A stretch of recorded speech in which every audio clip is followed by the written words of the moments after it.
야담상회를 찾아주신 마님들과 선비님들 감사드리옵니다. 야담상회, 오늘의 몰아보기 한상 차림 지금부터 내어놓겠습니다. 첫 번째 이야기 시작합니다. 강원도 깊은 산골, 그곳에 자리한 작은 마을에 홍식이라는 젊은 선비가 살고 있었어요. 그는 총명한 머리와 뛰어난 재주를 지녔으나 아직 세상 물정을 다 알지 못하는 젊음 탓에 가끔은 허세가 앞서고 자신감이 지나치곤 했지요. 아들아, 너는 아직 이 좁디 좁은 우물 바깥으로 한번 발을 내디뎌 본 적도 없는 녀석이 어찌 그리 자만심부터 배워버렸다는 것이냐. 세상에는 걷는 자 위에 뛰는 자가 있고 뛰는 자 위에는 또한 날아다니는 자가 있는 법이니라. 사내대정부로 태어나 호기롭고 패기를 가지고 모든 일에 임하는 것은 좋은 일이나 그것이 과하면 독이 되어 돌아오는 법. 익을수록 고개를 숙이는 별을 본받아 조금 더 겸손을 배우거라. 아버님, 소자도 물론 그리하고 싶은 마음 굴뚝이오나 태어나기를 이리 총명하고 담대하게 태어난 것을 어찌하겠습니까? 제게 주어진 이 커다란 기운을 억누르고 살기엔 제 그릇이 너무 큰 듯합니다. 홍식의 부모님 역시 이러한 아들의 성정을 죽이고자 참으로 많은 노력을 기울였으나 제잘난 맛에 심취한 점디 젊은 혈기를 그 누가 억누를 수 있었을까요? 도저히 아니 될 일이었던지라 그저 언젠가 제 스스로 깨닫는 날이 오겠지 하는 마음으로 두고 볼 뿐이었지요. 그렇게 마을 여기저기를 들쑤시고 다니며 세상 무서운 것 없이 지내던 그에게도 어느덧 과거 시험을 치를 날이 다가왔습니다. 자, 장차 이 몸은 커다란 포부를 품고서 과거 시험을 치르기 위해 한양까지 가실 몸입니다. 통을 받아내기가 하늘의 별 따기라고는 하나 이 홍식의 앞길에 어디 실패라는 것이 있기나 하겠소이까? 어머니, 아버님, 소자 잘 다녀오겠습니다. 부디 몸 건강히 지내고 계십시오. 한양에 가서 꼭 반드시 우리 집안의 가세를 일으킬 좋은 소식을 가지고 돌아오도록 하겠습니다. 홍식은 부모님께 큰 절을 올리고 시험길에 나섰습니다. 그는 한양을 향하는 길에 오르며 가슴에 장원급제라는 목표를 가지고 발을 내딛었지요. 홍식이 가는 걸음걸음에 드넓은 세상을 향한 젊은 패기가 넘실거렸습니다. 굽이굽이 이어지는 산길과 들판을 지나며 그의 마음은 점차 기대와 설렘으로 가득 찼어요. 며칠 밤낮으로 부지런히 길을 가던 홍식은 해가 서산 너머로 기울어 어둠이 깔리기 시작할 무렵 경기도 동쪽 외곽에 자리한 한 작은 마을에 다다랐지요. 지친 다리를 이끌고 인가 몇 채가 보이는 곳으로 향했습니다. 보자. 내 듣자 하니 과거 시험을 보러 가는 선비에게는 묵어갈 수 있도록 방을 내어주는 것에 있어서 인색하지 않다 하니 저 집들 중 하나에 오늘 밤을 의탁해보도록 해야겠구나.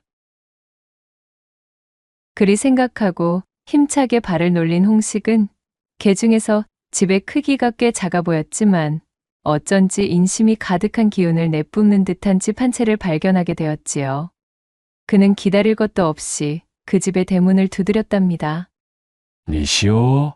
소리를 듣고 마침 대문을 열고 나온 이는 성성한 백발의 노인이었습니다. 노인은 고개를 들어 올려 홍식의 행색을 살피고는 후덕한 웃음을 지어 보였습니다. 어르신, 이거 실례가 많습니다. 혹여나 이 댁에 하룻밤 묵어갈 수는 없겠습니까? 저는 과거를 보러 한양으로 향하고 있는 선비요인데 보시다시피 이리날이 저물어 더 이상 길을 재촉하기 어려울 듯 싶어 하룻밤 의탁을 양해받고자 이리 들르게 되었습니다. 과거를 보러 가시는 선비님이시군요. 허허, 이거 아주 잘 들어오셨소이다. 자, 어서 들어오시오. 장차 큰일을 도모하기 위해 나서시는 분께서 이리 험한 밤길을 가실 수는 없는 노릇이지. 사양 말고 우리 집에서 편히 묵었다가 가시오. 노인은 사람 좋은 웃음을 보이며 홍식을 안으로 안내했고 안방에서는 안주인으로 보이는 듯한 노파가 반갑게 맞아주었습니다. 아이고, 먼 길 오시느라 참으로 고생이 많으셨겠소. 과거를 보러 가는 얼굴이 그리도 밝고 씩씩하니 필시 급제하여 큰일을 하실 상이시구려. 자, 어서 앉아 욕이라도 좀 하시지요. 노부부는 홍식을 안채로 들이며 극진히 대접해 주었지요. 홍식은 감사한 마음으로 노부부에게 예를 올리며 자신의 고향과 과거 시험에 대한 포부 등등 자신의 이야기를 들려주었습니다. 씩씩하게 이야기하는 홍식의 기세가 마음에 들었던 모양인지 노부부는 시종일관 웃음을 띠며 홍식이 하는 말에 귀를 기울이고 있었지요. 그렇게 대화를 나누던 중에 노파가 방안을 향해 외쳤습니다. 저기 얘야, 나그네 손님께 따뜻한 차 한 잔 더 내와주려무나. 네, 어머님. 노파의 부름에 안에서 앳된 목소리로 대답하는 소리가 들렸고 이내 새하얀 한복을 입은 한 여인이 고개를 조신하게 숙인 채 다과상을 들고 나왔습니다. 홍식은 눈을 힐끔 움직여 그 여인을 보았는데 웬걸요? 그녀의 미색이 참으로 고와 일찍이 자신의 고향에서는 한 번도 본 적이 없을 정도의 대단한 가인이었습니다. 자신의 입이 벌어지는 것도 모른 채 여인을 뚫어지게 보고 있으려니 여인도 홍식의 시선을 눈치챘는지 몸가짐을 바로잡고는 목례를 하며 쏜살같이 방으로 들어가 버렸어요. 그 모습을 본 노인이 겸언쩍은 웃음을 지으며 말했습니다. 허허, 저 아이는 우리 집 며느리 되시겠소. 저래 보여도 어찌나 성품이 올곧고도 또한 똑부러지는지 우리 집안에 아주 복덩어리가 들어왔지 뭐요. 나나 우리 부인이나 스라의 여식이 없었기에 참으로 며느리가 들어오면서 아주 기분이 좋았지. 헌데 하늘도 무심하시지. 안타깝기 그지없게도 혼례를 올린 그날 그만 하늘이 우리 아들을 풍토병으로 데려가시는 통에 저 불쌍한 것이 제대로 된 혼인 생활을 해보기도 전에 그만 청산과부가 되고 만 팔자라오. 아, 예, 이거 실례했습니다. 제가 공연이 좋지 않은 기억을 꺼내시게 해버린 것 같군요. 어허, 아니요, 아니요. 그것이 어디 선비님의 잘못이라 하겠소이까? 아무튼 우리 내외가 아주 저 아이만 보면 이 가슴이 미어집니다. 지아비고실도 제대로 못하고 떠난 우리 아들을 대신해서 우리 부부를 보살펴주고 있는데 아직 창창하게 젊은 것이 저리 우리 집안에 묶여 꽃도 피우지 못하고 있으니 이 늙은이들이 그저 염치가 없을 뿐이지요. 그렇게 분위기가 숙연하게 흐르려던 찰나 노파가 손뼉을 딱 치더니 말했어요. 아차차, 내 정신 좀 봐. 선비님, 때마침 오늘은 우리 집에서 조금 떨어진 뇌가에서 우리 조상님의 제사가 있는 통에 우리 내외는 그곳에 잠시 다녀와야 할 참이었습니다. 이거 귀한 객손이 집에 방문을 하였는데 집주인들이 이리 집을 비우게 되어 참으로 연목이 없군요. 그러자 노인이 손사래를 치며 말을 이었지요. 어이구 임자, 하지만 걱정할 것이 없지를 않소. 우리 며느라기가 집에 있을 예정이니 아예 빈집도 아니올시다. 우리 집이 아쉽게도 손님만 따로 묵고 가실 손님방은 없는 좁디 좁은 집이지만 온돌이 뜨끈하게 들어오는 큰 방이 있으니 거기서 지내시면 되시겠구려. 저희가 나가면서 우리 며느리에게도 이야기해두겠소. 우리 며느리가 좀 어린 나이이나 속은 참으로 깊고 야무져서 손님 접대 하나는 잘 해줄 것이오. 허니 불편함 없도록 잘 보살펴 줄 테니 염려 놓으시오. 노부부는 홍식에게 거듭 미안함을 표하며 제사 준비를 위해 잠시 집을 비워야 하는 사정을 설명했어요. 홍식은 노부부의 따뜻한 인심에 감사하면서도 한편으로는 아까 전 스쳐 지나간 며느리에 대한 막연한 호기심을 느끼고 있었습니다. 자신의 염통에 누군가 바람이라도 불어넣은 듯 쿵쾅쿵쾅 힘차게 요동치고 있었지요. 노부부는 꽤나 오랜 시간 방 안에서 며느리와 이것저것 이야기를 나누더니 이내 외출 준비를 마치고는 밖으로 나와 홍식과 인사를 나눈 후 집을 나섰습니다. 아까 전 흰색 한복을 곱게 차려입었던 며느리가 대문에 빗장을 걸고는 몸을 돌려 홍식과 마주 섰지요. 그녀는 젊은 나이임에도 불구하고 단아하고 기품 있는 태도를 지니고 있었습니다. 수줍은 듯 살짝 고개를 숙이며 홍식에게 정중히 인사를 올리는 것이었어요. 먼 길 오시느라 고생이 많으셨습니다, 손님. 이제부터는 제가 시부모님을 대신하여 손님을 모시게 되었사옵니다. 집안이 누추하고 저희 응대가 많이 부족하더라도 모쪼록 편히 지내주시면 감사하겠습니다. 며느리의 목소리는 나긋했지만 어딘가 단단함이 느껴졌습니다. 홍식은 며느리의 고운 얼굴과 단정한 모습을 눈으로 담으며 자꾸만 제 마음이 흔들리는 것을 느꼈어요. 별 말씀을요. 콧대 높던 자신의 그 기세는 어디로 갔는지 홍식은 며느리 앞에서 연거푸 말을 더듬으며 그렇게 그녀의 안내를 받아 마루로 올라섰습니다. 이내 정성껏 차려진 저녁상까지 물리자 며느리는 홍식을 방으로 안내했지요. 방 안에는 깨끗하게 정돈된 이부자리 2채가 놓여 있었습니다. 그것을 의아하게 생각한 홍식이 슬그머니 며느리를 바라보자 며느리가 고개를 조아리며 얼굴을 붉히고는 말했어요. 남녀가 유별하나 안타깝게도 현재 저희 집에는 방이 2칸뿐이옵니다. 시부모님이 쓰시는 방이 너무도 누추하고 천정에서 물까지 새는지라 그곳에는 손님을 도저히 머무르게 하실 수 없다 하시고는 저에게 신신당부를 하신 통에 어쩔 수 없이 이 방으로 모셨습니다. 이곳은 본디 저희 지아비가 떠난 이후로는 저 혼자 쓰는 방이었으나 하루 묵어 가시기에는 그럭저럭 나쁘지는 않을 것이옵니다. 허면 편히 쉬십시오. 손님께서 윗목에 펴둔 자리를 쓰시고 저는 아랫목에 눕겠습니다. 필요한 것이 있으시면 언제든 불러주십시오. 그리 말한 며느리는 윗목의 이부자리를 홍식에게 내어주며 다시 한번 꼼꼼히 정돈하는 것이었어요. 이윽고 아랫목에 자신의 이부자리 쪽으로 넘어가 이불을 덮고 들어가 버렸지요. 홍식은 젊고 아름다운 과부 며느리와 그것도 단둘이 한 방에 묵게 된 이 묘한 상황에 참을 수 없는 긴장감을 느꼈어요. 선비로서 평생 남녀요별의 도리를 배우고 익혔건만 이처럼 예상치도 못하게 벌어진 때 아닌 상황에 머리에 들어올 리가 없었습니다. 당연하게도 서서히 젊고 혈기 왕성한 그의 마음 한구석에는 불순한 생각이 스며들기 시작했습니다. 아무리 방이 2개뿐이라 한들 하룻밤을 묵어가는 손님과 한 방에서 이부자리를 펴고 누워 자다니 이것이 과연 손님을 접대한다는 명목의 순수한 의도뿐인 것인가 싶은 생각까지 닿고 있었으니까요. 그에게 꼬리표와도 같던 허세와 자신감은 때로는 그의 이성을 오만하게 만들었고 그것은 결국 예의와 도리보다는 자신의 충동에 더 휘둘리는 때도 있었던 것이었지요. 어느덧 밤이 더욱 깊어지고 등불마저 꺼지자 방 안은 짙은 어둠으로 가득 찼습니다. 조용히 뱉는 숨소리조차 크게 들리는 고요함 속에서 홍식은 좀처럼 잠을 이룰 수가 없었어요. 아랫목에 누운 며느리의 가녀린 숨소리가 새근새근 들려오는 것이 견딜 수가 없었습니다.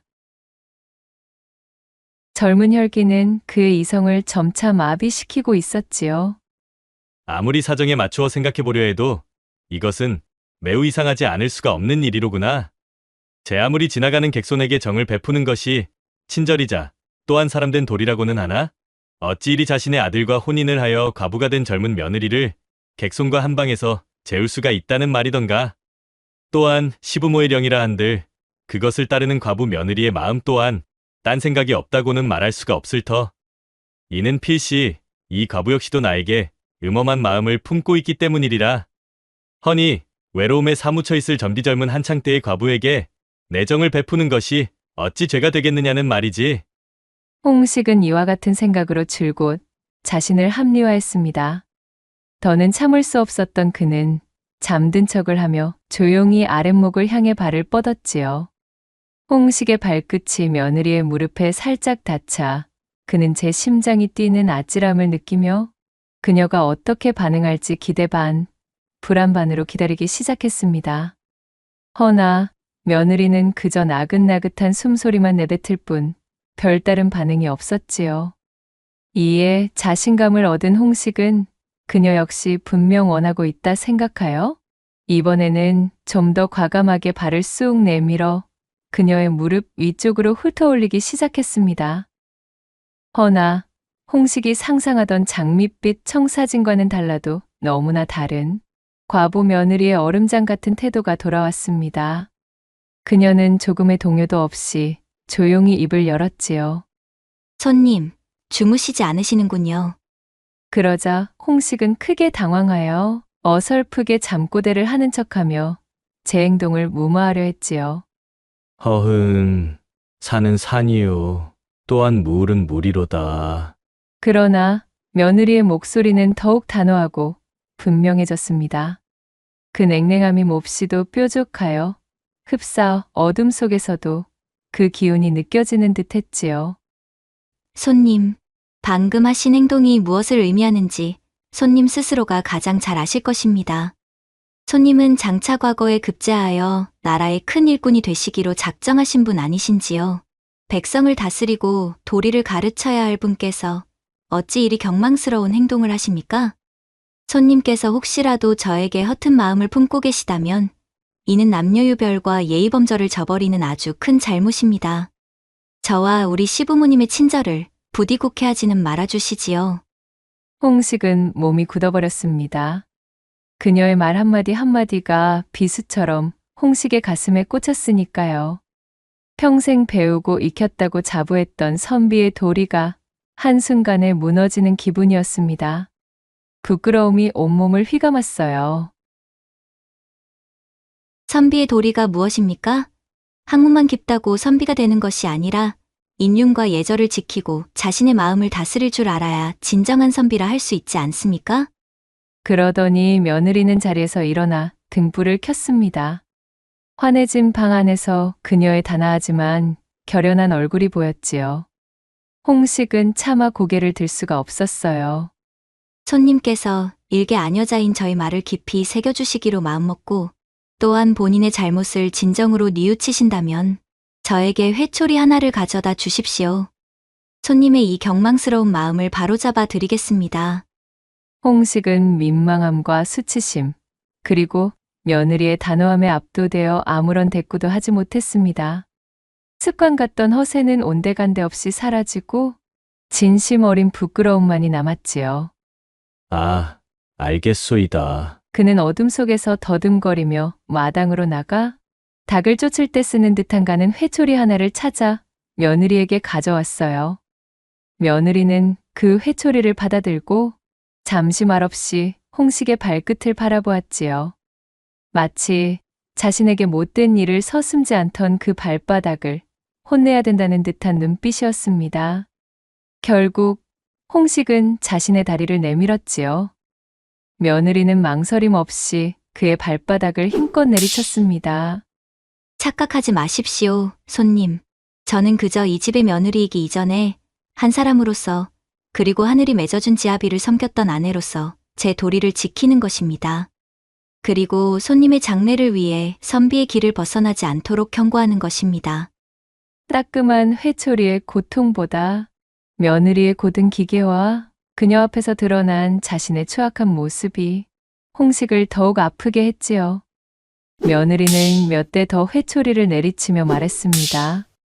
이 아픔을 잊지 마십시오. 오늘 밤의 부끄러움을 거울 삼아 앞으로 나아가십시오. 어떠한 유혹과 어려움 속에서도 선비의 도리를 잃지 말아주셔요. 자신의 마음을 다스리지 못하는 자는 결코 큰 일을 이룰 수 없습니다. 그녀의 꾸짖음은 홍식의 가슴에 깊은 울림을 주었답니다. 홍식은 며느리의 강단 있고 지혜로운 모습, 어떠한 상황에서도 흔들리지 않는 기품에 깊은 감명을 받았어요.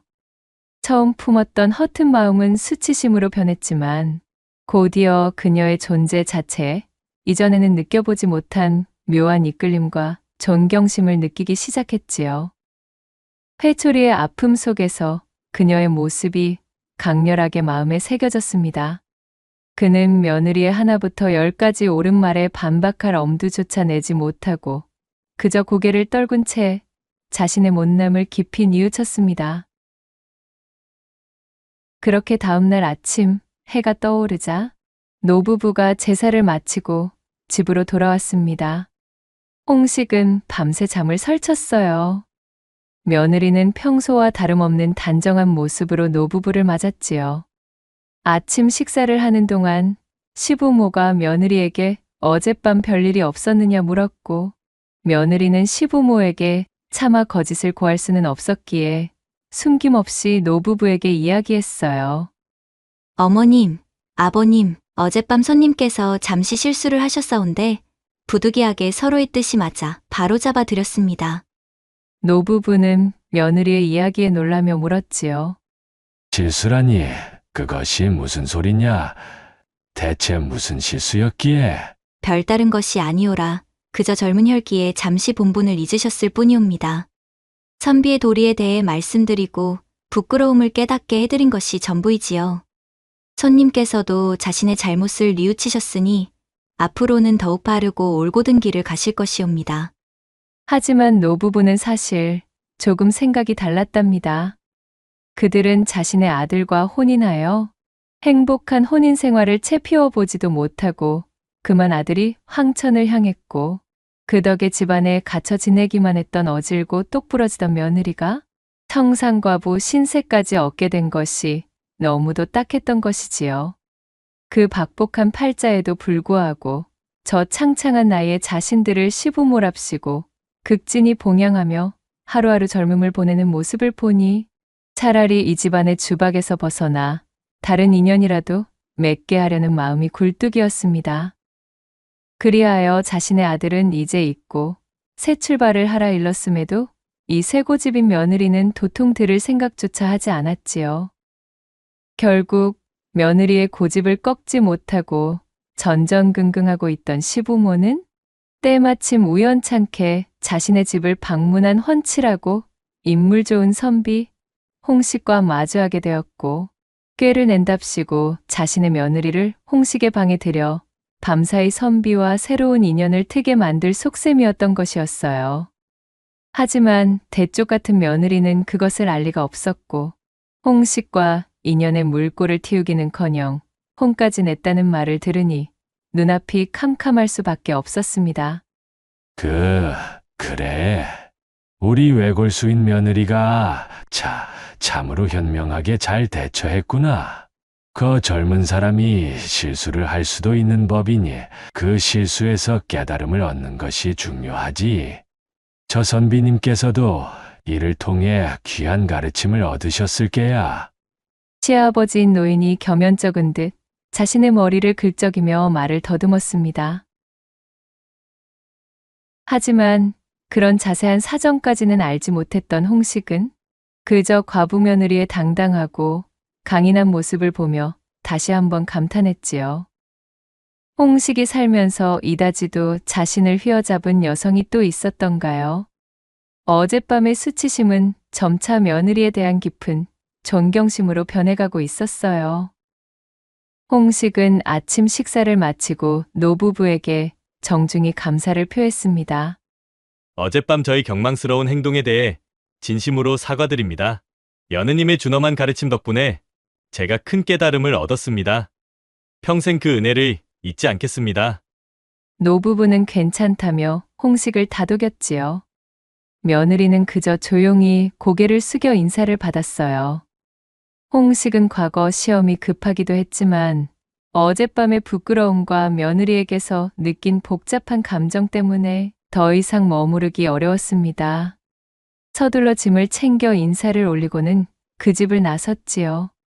대문을 나설 때까지도 그의 머릿속에는 과부 며느리의 단아한 얼굴과 단호했던 목소리, 그리고 다리에 남은 회초리의 얼얼함이 떠나지 않았습니다. 물론 자신의 발끝을 간지럽히던 그녀의 무릎과 허벅지의 부드러운 감촉 또한 잊지 못했지요. 이후 부지런히 길을 재촉하던 홍식은 점심때가 되어 가까운 주막에 들러 쉬게 되었습니다. 허기진 배를 채우고 잠시 쉬고 있는데 주막을 들어설 때부터 자신에게 추파의 시선을 던지던 젊은 주모가 그에게 다가와 노골적으로 유혹의 눈빛을 보내기 시작하는 것이었지요. 어머나 선비님, 어찌 그리 훤치하니 인물이 좋소?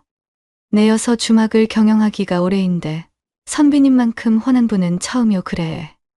주모는 술잔을 권하며 과한 치근덕거림을 이어갔어요. 과거의 홍식이었다면 젊은 여인의 유혹에 우쭐하며 어쩌면 그 손길을 뿌리치지 못했을지도 몰랐겠지만 지금은 사정이 달랐습니다.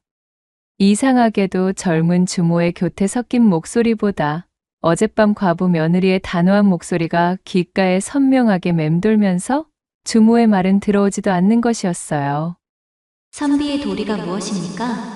자신의 마음을 다스리지 못하는 자는 결코 큰 일을 이룰 수 없습니다. 며느리의 말이 메아리처럼 울렸고 그 순간 홍식은 정신이 번쩍 들었어요. 젊은 주모의 유혹은 그에게 아무런 매력도 느끼게 하지 못했습니다.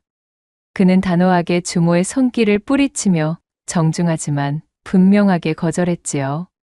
보시오 주모, 나는 지금 과거를 보러 가는 몸이라 그 신성한 마음을 흐트러뜨릴 생각은 추호도 없소이다. 허니 이만 길을 재촉하겠소. 아, 아니, 선비님. 선비님? 등 뒤에서 애타게 자신을 부르는 주모의 목소리를 무시한 채 주막을 나서며 홍식은 깨달았어요. 어젯밤 며느리의 가르침과 그녀의 존재 자체가 자신을 방탕함에서 구원했다는 것을 말이지요. 만약 그녀의 가르침이 없었다면 자신은 또다시 경망스러운 행동으로 선비의 명예를 더럽혔을 것이 뻔했습니다. 어쩌면 저 젊은 주모와 놀아나다 그의 서방에게 걸려 곤죽이 되도록 얻어맞고 과거 시험을 치를 수조차 없는 만신창이가 되었을지도 모를 일이었으니까요. 허허, 세상에나. 이토록 내 마음에 깊이 들어와 박힌 여인이 일찍이 있었던가. 이는 분명 하늘이 내 팔자를 고쳐주기 위해 인연을 내린 것이 분명하도다. 홍식이 그리 마음먹고 길을 재촉하는 동안 과부 며느리의 은혜라며 막연히 가지고 있던 감정은 점차 깊은 존경심과 잊혀지지 않는 그리움, 그리고 감히 표현할 수 없는 연모의 감정으로 발전하고 말았답니다. 과거 시험장에 도착한 홍식은 열심히 시험에 임했으나 결과는 보기 좋게 낙방이었습니다. 하지만 신기하게도 홍식은 전혀 실망하거나 위축되지 않았어요. 오히려 그는 과부 며느리의 고든 성품과 지혜를 마음속 스승으로 삼고 더욱 학문에 정진하기 시작했지요.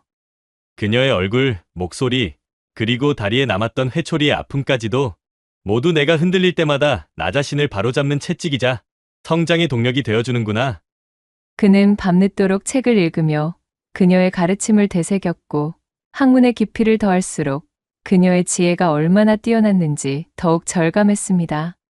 한번 만났을 뿐인 인연의 여인에게 이다지도 깊은 마음이 드는 것 또한 신묘하기 그지 없었습니다. 그는 다음번에 과거 시험을 준비하고 자신의 길을 가는 동안에도 며느리의 존재를 결코 잊지 않았고 언젠가 반드시 그녀를 다시 만나 자신의 변화된 모습과 진심을 전하고 싶다는 간절한 마음을 간직했습니다.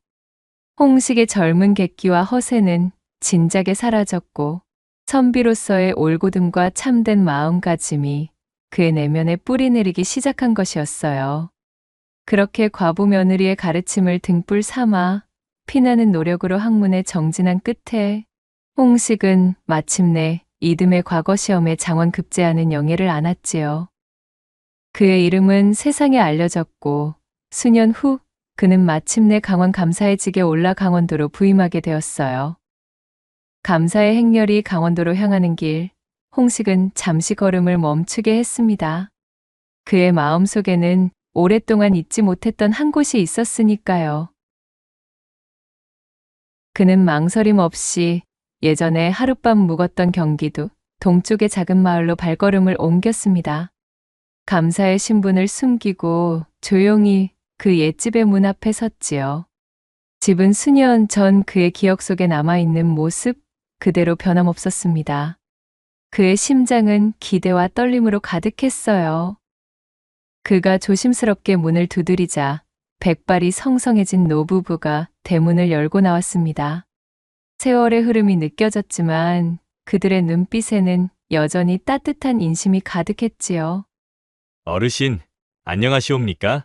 혹 몇 해 전 이 댁에서 하룻밤 묵어갔던 길손을 기억하시는지요?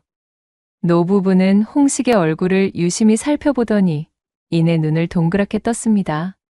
아이고, 이게 누구신가? 그때 그 선비님이 아니시오. 어허, 몰라보게 의젓해지셨구려. 노부부는 몰라보게 성장하고 변모한 홍식의 모습에 기뻐하며 그를 집 안으로 맞이했습니다. 홍식은 노부부에게 지난 세월의 안부를 여쭙고 과거 급제하여 감사로 부임하게 된 소식을 전했지요. 노부부는 크게 기뻐하며 홍식의 성공을 축하해 주었습니다. 대화가 무르익을 무렵 안에서 한 여인이 찻상을 들고 나왔어요. 바로 그때 그 과부 며느리였습니다. 세월이 흘렀지만 그녀의 단아함과 기품은 여전했지요. 홍식은 며느리와 눈이 마주치자 가슴이 벅차올랐어요. 며느리 또한 예상치 못한 홍식의 방문의 놀라움을 감추지 못했습니다.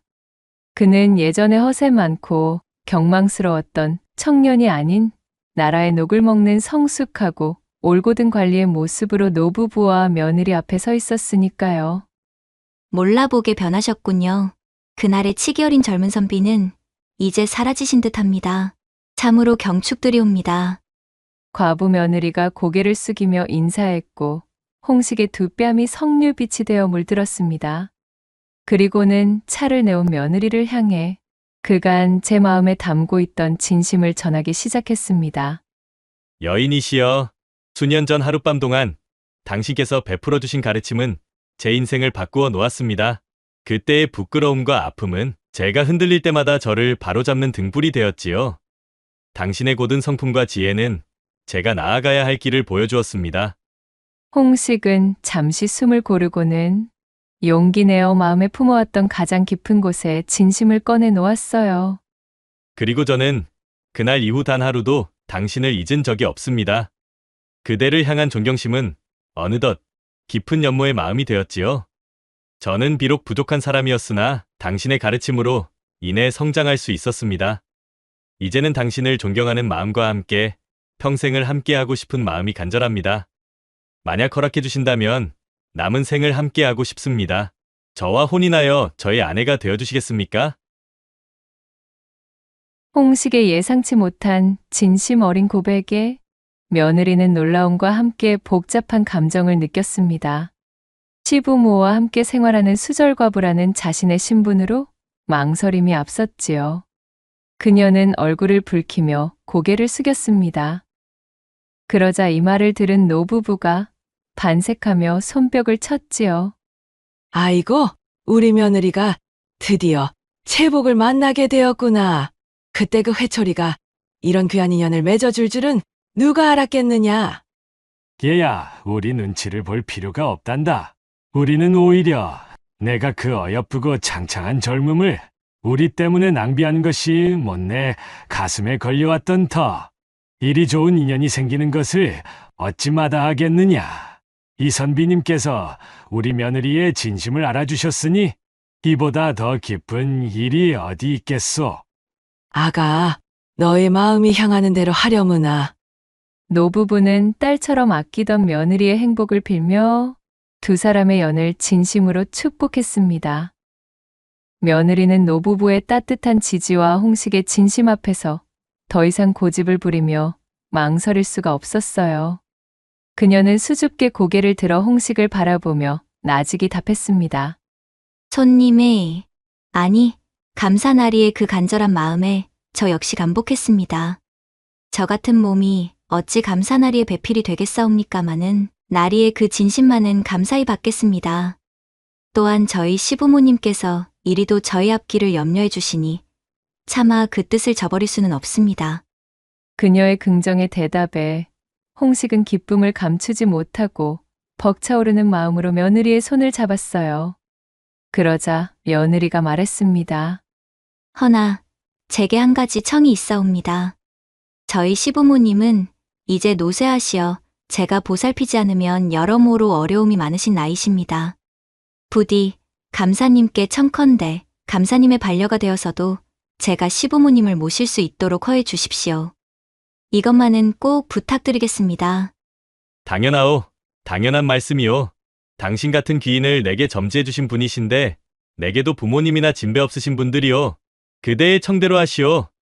그리하여 홍식과 과부 며느리는 노부부와 마을 사람들의 축복 속에 혼인하여 아름드리 한 쌍의 원앙 같은 부부가 되었지요.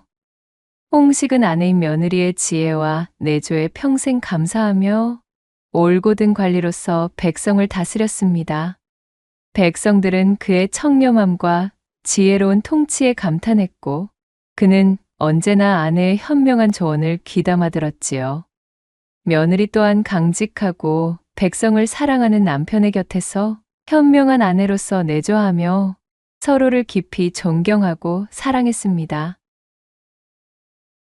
후, 임자. 오늘 밤도 혹시 내 발바닥을 회초리로 때려 내 정신을 다잡아 주실 생각은 없으시오? 서방님, 채통을 지키지 못하시고 이 어찌 남세스러운 말씀을 하십니까? 이제 서방님께서는 그런 훈육 같은 것은 필요 없으신 늠름하신 사내십니다. 그렇다면 이번에는 내가 회초리를 들어 우리 임자의 정신을 한번 다잡아드려도 되겠소이까? 정말 못 말리신다니까. 참으로 이 아내에게 회초리를 드셔야만 마음이 풀리시겠사옵니까? 허기인, 우리 임자는 너무 완벽한 사람이라 그것이 탈이오. 허.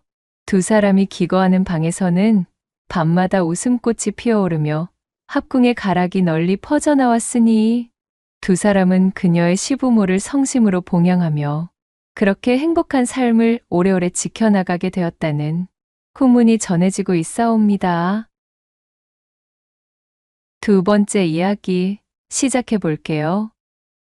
옛날 옛적 세도가들이 모여있는 한양바닥에서도 그 위세가 결코 범상치 않은 한명문 양반가가 있었습니다.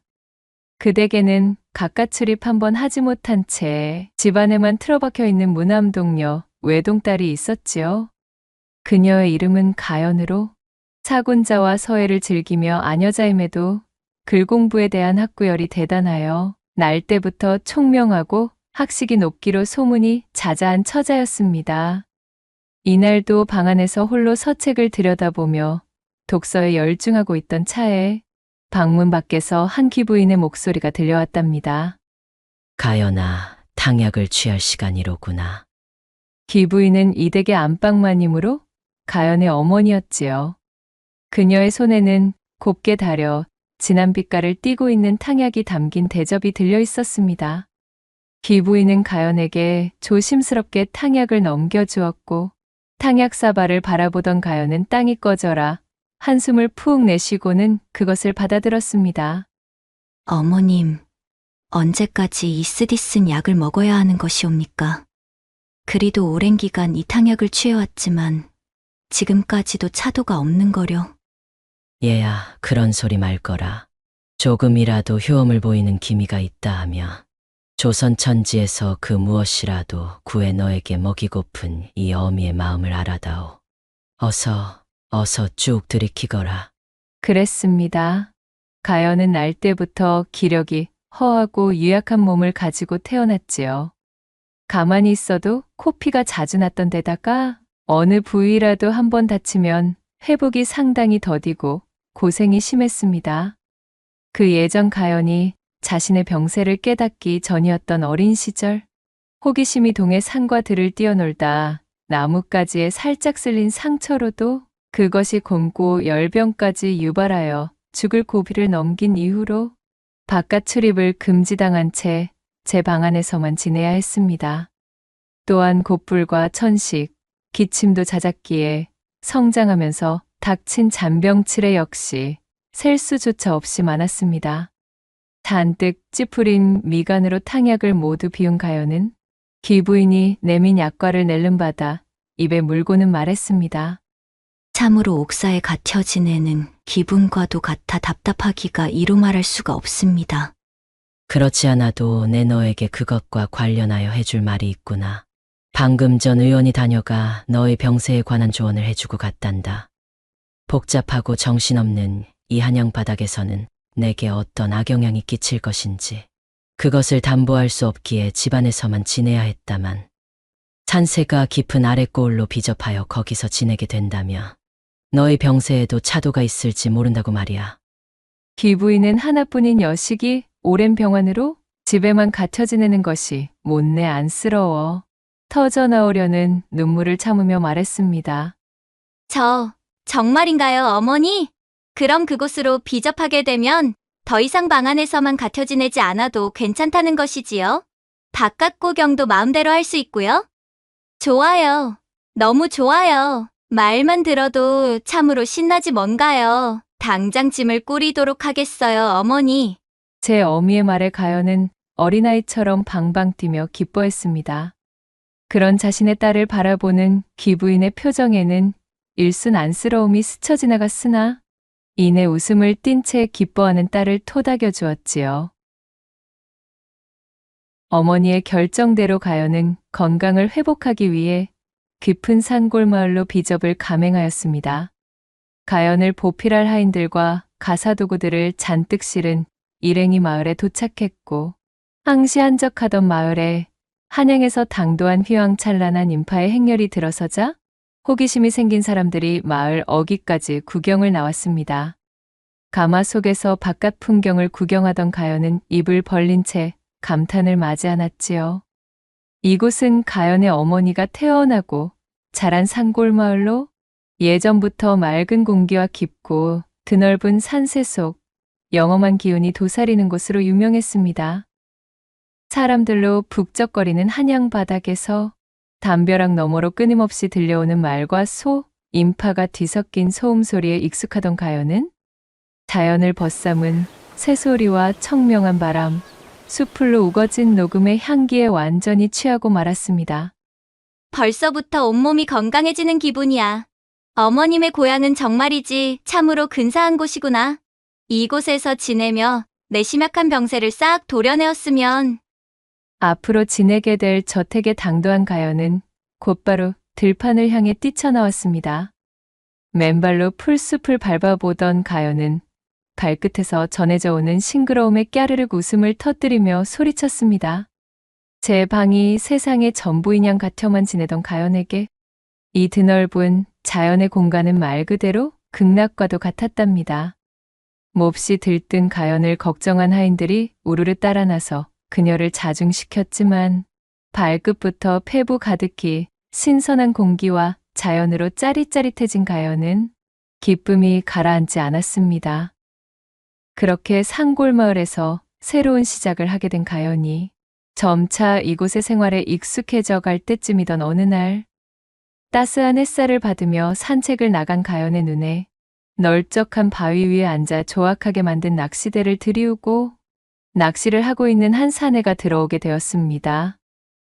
그간 집안에서만 갇혀 지내던 가연은 이토록이나 가까운 거리에서 제 또래의 사내를 바라보는 것이 생전 처음이었지요.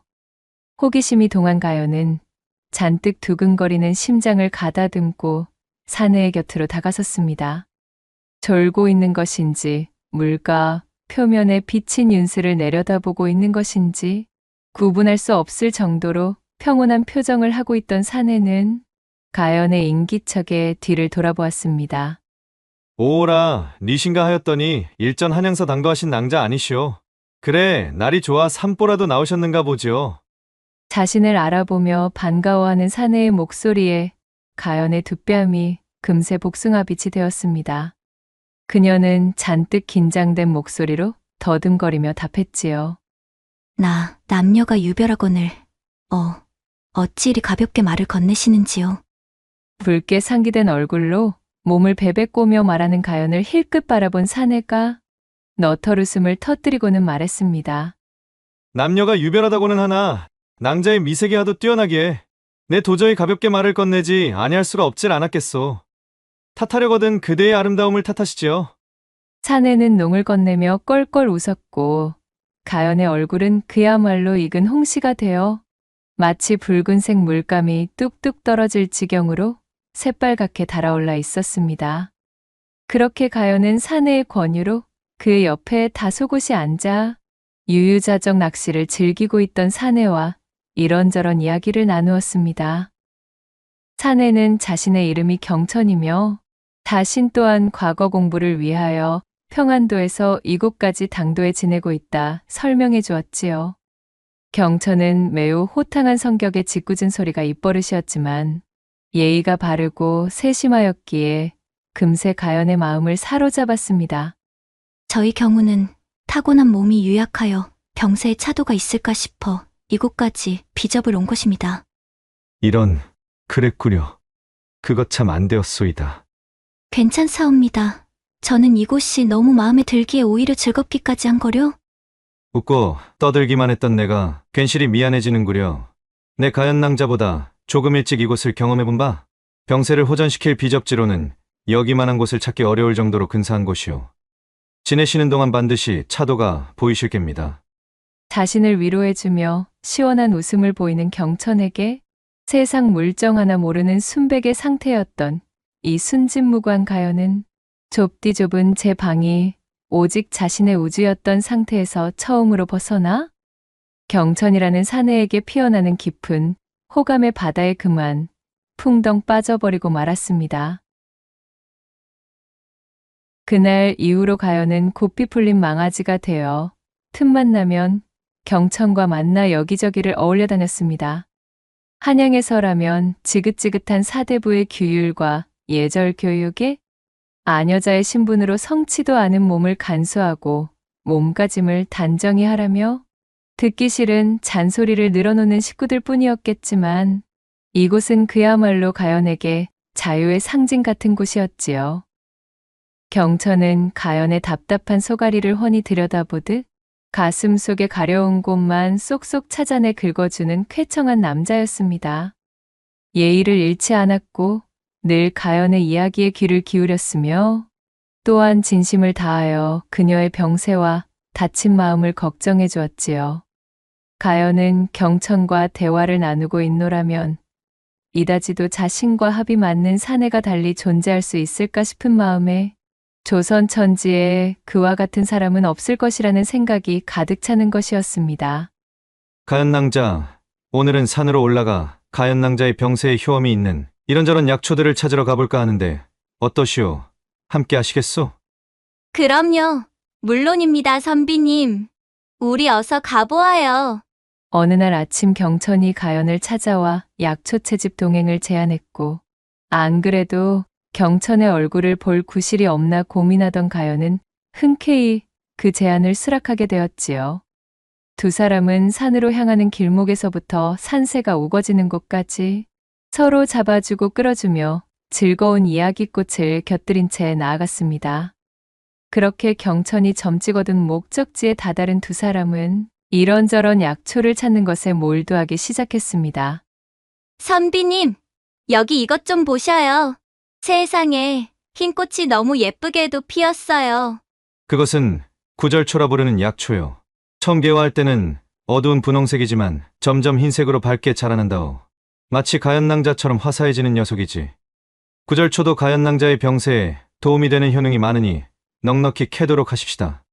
아, 아잉 선비님도 참 무슨 그러한 말씀을. 헌데 선비님께서는 모르시는 것이 없으시옵니다. 서책만 들여다보시는 분이 아니시군요. 실하게도 이리 관심을 쏟으시는 것을 보면 말입니다. 하, 그렇게 보였소.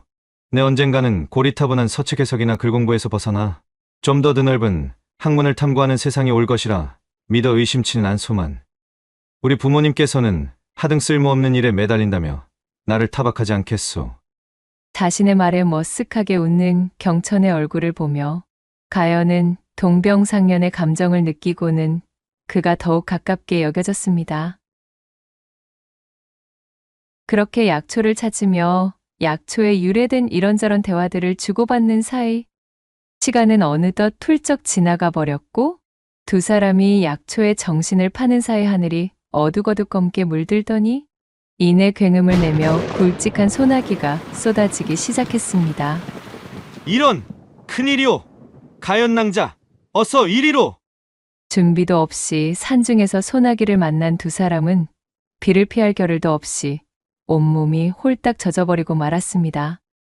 때마침 근처의 작은 동굴을 발견한 경천이 가연을 대동해 동굴 속으로 몸을 피하게 되었지요. 아니, 낭자, 온통 젖어버리지 않았소이까? 이거 참으로 큰일이오. 잠시만 기다려주시오. 내 당장 물을 피우리다. 온몸이 젖어 비단 옷이 몸에 달라붙은 가연이 추위에 오들오들 몸을 떨고 있자 경천은 깜짝 놀라 황급히 쌈지 안에서 부싯돌을 꺼냈습니다. 동굴 안에 널브러진 불쏘시개들을 긁어 모아 불을 피워낸 경천이 가연에게 말했지요. 이거 공연히 이런 깊은 산중으로 낭자를 데려오는 바람에 이런 사달이 나고 말았고요. 내 참으로 미안하기 그지없습니다. 경천의 말에 가연은 미소를 지어 보이며 고개를 가로저었지만 그녀의 입술은 새파래지고 있었고 보기에도 안쓰러울 정도로 온몸이 덜덜 떨리고 있었습니다. 젖은 의복을 이대로 방치하면 필시 고풀이 걸릴 것이고 열병으로 번지게 되면 병세가 있는 낭자에게는 몹시도 위험합니다. 이러한 말을 꺼내기가 대단히 저하나 젖은 의복을 탈의하고 몸을 말려야만 하오. 이는 낭자의 안위에 치명적이기에 내 감히 이런 말을 드리는 것을 양해해 주길 바랍니다.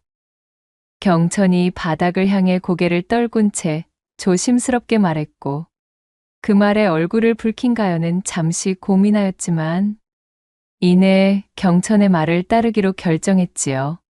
선비님께서 그리 말씀하신다면 따르겠사옵니다. 그럼 나는 돌아 앉아 있을 것이니. 경천은 차마 고개도 들어올리지 못하고 몸을 뒤로 돌린 채 가연을 등지고 앉았습니다. 가연은 경천의 넓은 등을 물끄러미 바라보다 이내 천천히 탈의를 시작했습니다. 뒤돌아 있는 경천의 귓가로 가연의 옷가지들이 사락사락 스치는 소리가 들려왔지요. 그것은 동굴 속 가득 차 있던 세찬 소나기 소리조차도 뚫고 선명하게 들어올 정도로 매우 강렬한 소리였습니다. 저기 선비님.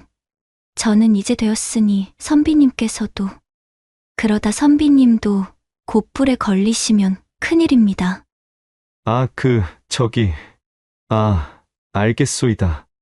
가연의 말을 들은 경천도 등을 돌린 채 허둥지둥 탈의를 하였고 두 사람은 모닥불을 가운데에 두고 서로 등진 상태로 얼굴을 붉힌 채 헛기침으로 서로의 무안함을 드러낼 뿐이었습니다. 바깥은 요란한 소나기로 혼탁하기만 한데 동굴 속은 타닥타닥 모닥불이 타들어가는 소리와 함께 마치 시간이 멈춘 듯 고요하고 조용하니 너무도 이상한 일이었지요. 드넓은 조선에 단 두 사람만이 존재하는 것 같았습니다. 그때 경천의 귀에 가연이 닥쳐온 추위에 힘겨워하며 이를 부딪히는 기색이 들렸습니다. 낭자, 괜찮으십니까? 이거 참으로 큰일인데 아직 소나기가 한참이라 이대로는 하산할 수도 없는 일인데. 이쯤은 괜찮습니다. 그보다도 선비님, 정령 사람이 체온을 잃게 되면 깊은 병세에 빠져 위험할 수도 있는 일인지요. 등 뒤로 들려오는 가연의 물음에 사색이 된 경천이 허둥지둥 답했습니다. 물론입니다.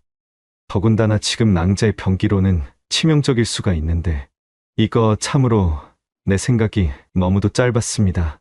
어찌하여 천기가 좋지 않아 비가 내릴 수도 있음을 미리 알아차리지 못하였는지. 자책하실 필요 없사옵니다. 천기는 그야말로 천기, 하늘의 뜻이거늘 어찌 사람이 대비할 수가 있겠나이까. 정이 그리 마음을 쓰셔야만 하겠다면. 그 말을 끝으로 잠시 가연의 숨을 고르는 소리가 들리는 듯 싶더니 이내 경천의 등으로 따스하면서도 서늘한 체온과 머리카락이 닿는 느낌이 들었지요. 낭자! 아니 이것이 무슨...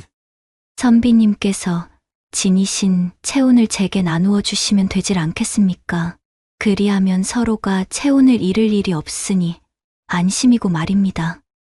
아니, 되겠습니까? 가냘프게 떨리고 있었지만 가연의 목소리는 그 어느 때보다도 촉촉한 습기를 머금고 있었습니다. 낭자. 등으로 전해져 오는 부드러운 감촉에 경천의 심장이 폭발할 듯 쿵쾅거렸지요. 그것은 가연 역시도 매한가지였습니다. 두 사람의 심장 고동 소리가 동굴 안을 가득 채워 무너져 내릴 듯 요동을 쳤습니다. 공간을 채운 훈훈한 열기는 비단 모닥불 때문만은 아니었어요. 두 사람은 이내 누가 먼저라고 할 것도 없이 격렬하게 타오르는 춘심에 몸을 내던졌습니다. 동굴 밖에서 세찬 소나기와 검게 물든 하늘이 선사하는 뇌성병력조차 동굴 안에서 벌어지는 운우지정에는 비할 바가 아니었답니다. 가연은 그간 경천에게 품어오던 마음을 여실히 드러낼 수 있는 기회가 되었고, 경천 역시 가연과 함께하며 애써 막아오던 연정의 둑이 흘러넘치는 장이 되었습니다. 그렇게 두 사람은 깊은 사랑을 나누며 체온을 유지할 수가 있었지요. 선비님, 처음 선비님을 배웠을 때부터 소녀는 어쩐지 훗날 일이 될 것만 같다는 생각이 들었사옵니다. 참으로 선비님을 만날 수 있어서 얼마나 다행인지 모르옵니다. 내가 할 말을 낭자가 먼저 하시는구려. 나 역시 이 고을로 내려와 지내게 된 것을 천지신명께 감사하는 것으로 하루를 시작한다오. 낭자 덕분에 내 인생이 더욱 값진 것이 되었소. 두 사람은 서로의 손을 맞잡고 입술을 나누었고, 이 특별한 경험을 양분 삼아 두 사람의 연심은 활화산처럼 타오르게 되었습니다. 이것은 가연에게는 엄청난 사건이었으며 지대하게 큰 영향을 미쳐 마음속에 경천에 대한 사랑의 감정이 뿌리 박히게 되는 계기가 되었지요. 한참 뒤 소나기가 멎어 하늘은 금세 맑게 개었고, 경천은 서둘러 가연을 보필하여 산을 내려와 그녀를 집까지 바래다 주었습니다. 비를 맞게 되었으니 촉히 몸을 보필하고 곧불이 걸리지 않도록 몸을 따뜻하게 유지하셔야 합니다. 네, 아직까지도 낭자에 대한 걱정이 멎지를 않습니다. 걱정하지 마셔요, 선비님. 오늘 선비님께서 저를 따뜻하게 품어주셨으니 한낱 곧불 따위가 제게 찾아올 일은 없을 것이옵니다. 저는 아직도 선비님의 온기가 제게 남아있는 기분인걸요. 이런 충만한 기분은 난생 처음이라 오히려 온몸이 뛸듯이 끌어넘치는 느낌이옵니다. 가연은 양보를 홍조로 가득 물들이면서도 화사하게 웃으며 대답했고, 그 얼굴을 본 경천도 몹시 애틋하여 그녀를 따뜻하게 안아주었지요. 그렇게 아쉬움을 뒤로한 채 설레는 마음을 간직하고 집으로 돌아간 가연은 그날 밤 자신의 말대로 온몸이 펄펄 끓는 열병을 경험하게 될 줄은 몰랐습니다. 이 일을 어쩌면 좋단 말인가? 아이가 이 지경이 될 동안 보필하는 하인들은 대체 무얼 했다는 것이야? 그날 이후로 가연에게 약한 곧불 기운이 찾아오더니 이내 온몸이 불덩이가 되어 식은땀을 뻘뻘 흘리며 자리에 드러눕게 되었습니다. 소나기를 맞고 체온이 떨어져 사시나무 떨듯 몸을 떤 것이 원인이 되어 지독한 열병이 가연을 덮친 것이지요. 연통을 받고 황급히 내려온 가연의 어미는 자리에 누운 딸의 병세에 걱정이 이만저만이 아니었습니다. 얼마 전까지만 하더라도 나날이 상태가 좋아지고 있다기에 내 참으로 기뻐했거늘. 어찌 이러한 일이? 이대로는 도저히 아니 되겠다. 내 당장 한양으로 연희를 데려가 그곳에서 치료받을 수 있도록 해야 하겠구나. 혼수 상태로 끙끙거리는 딸을 내려다보던 어미는 결국 그녀를 한양의 유명의원에게 데려가 치료하기로 결정했습니다. 그동안 이곳에서 가연의 병세가 나날이 호전되며 무엇보다도 얼굴에 확연한 생기를 머금은 채 밝아졌다는 소식을 들어왔기에 비접을 결정한 것에 크게 안심하고 있던 어미였습니다. 허나 이렇듯 하루아침에 원인 모를 열병을 얻어 사경을 헤매는 딸을 보고 있으니 더는 이곳에서 시간을 허비할 수 없다는 생각이 든 것이지요. 그리하여 일각의 지체도 없이 가연은 한양으로 이송되게 되었습니다. 경천에게 자세한 소식 한 통 전달할 새도 없이 이루어진 일이었지요. 경천과 정연을 약속하고 만남을 지속해오던 것은 가연을 제외하면 그 누구도 알지 못하는 사실이었기에 어쩔 수가 없었던 것입니다. 그렇게 가연이 호련히 한양으로 떠나버린 후 텅텅 비어버린 가연의 별장 대문 앞에 선 경천은 크게 한숨을 내쉬었습니다. 그제서야 경천은 자신이 사모에 맞지 않는 가연에 대해 아는 것이 너무도 적다는 것을 깨달았지요. 한양바닥 그 어디에 가연의 본가가 위치해 있는지, 정확히 그녀의 병세는 어떠한지, 한양 어디에 의원을 찾아간 것인지, 애타는 마음을 잠재울 만한 그 어떤 단서조차도 가지고 있지 않았습니다. 내 그간 나의 마음만 앞세우느라 가연 낭자에 대한 깊이가 부족한 것을 못내 덮어두고만 있었구나. 참으로 한심하기 짝이 없도다. 그녀의 병세가 위중해진 이유도 따지고 보면 나의 탓 아니던가. 나 같은 사내가 어찌 그녀의 정인이 될 자격이 있겠는가. 경천은 하늘을 바라보며 원망 가득한 얼굴로 통탄했습니다. 한편 한양에 도착한 가연에게는 또다시 옥사에 갇힌 것 같은 칩거 생활이 시작되었습니다. 자택에는 유명한 의원이 2명이나 상주하여 그녀의 병세를 돌보고 있었습니다. 천만다행으로 의원들의 눈부신 활약 덕분에 위험한 열병의 고비는 넘기고 펄펄 끓던 열은 잡았지만 산골 마을에 두고 온 경천에 대한 그리움으로 새롭게 생긴 상사병은 기존의 병세와는 확연히 다른 무서운 속도로 가연을 집어삼킨 터였습니다. 자세한 영문을 알리 없었던 의원들도 도무지 손을 쓸 방도가 없었지요. 치료를 받으면서도 경천에 대한 생각으로 가연의 머릿속은 온통 혼탁해져 있었습니다. 눈만 감으면 경천의 얼굴이 떠오르고 그의 목소리와 그의 손길이 너무도 사무치는 것이었습니다. 날이 갈수록 가연의 입술은 메말라가고 덩달아 떨어진 식욕으로 눈에 띄게 야위어만 같지요. 온종일 멍한 표정으로 창밖의 하늘만 응시하고 있는 딸의 상태에 집안의 걱정도 이루 말할 수가 없었습니다. 비접을 보냈던 당시 그리도 활발하고 쾌활하게 웃던 그녀였거늘 지금은 같은 사람이라고 여기기 힘들 정도로 물이 부족하여 고사한 화초처럼 시들어 버렸으니까요. 선비님은 지금 무얼 하고 계실까? 내 생각을 하고 있을까?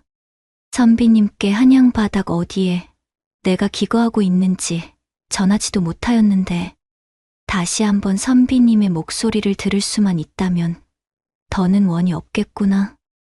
자신을 과잉보호하는 어머니에게 경천의 존재를 알리기라도 했다간 경을 치기 십상이었습니다. 누구에게도 말할 수 없어 끙끙 소가리만 하고 있던 가연의 병세는 도무지 호전될 수가 없었습니다. 내 이대로 좌시할 수는 없는 노릇이다. 도무지 가연 낭자의 안위가 걱정되어 이대로 있을 수가 없구나. 눈에 들어오지도 않던 서책을 집어던지며 경천이 소리쳤습니다.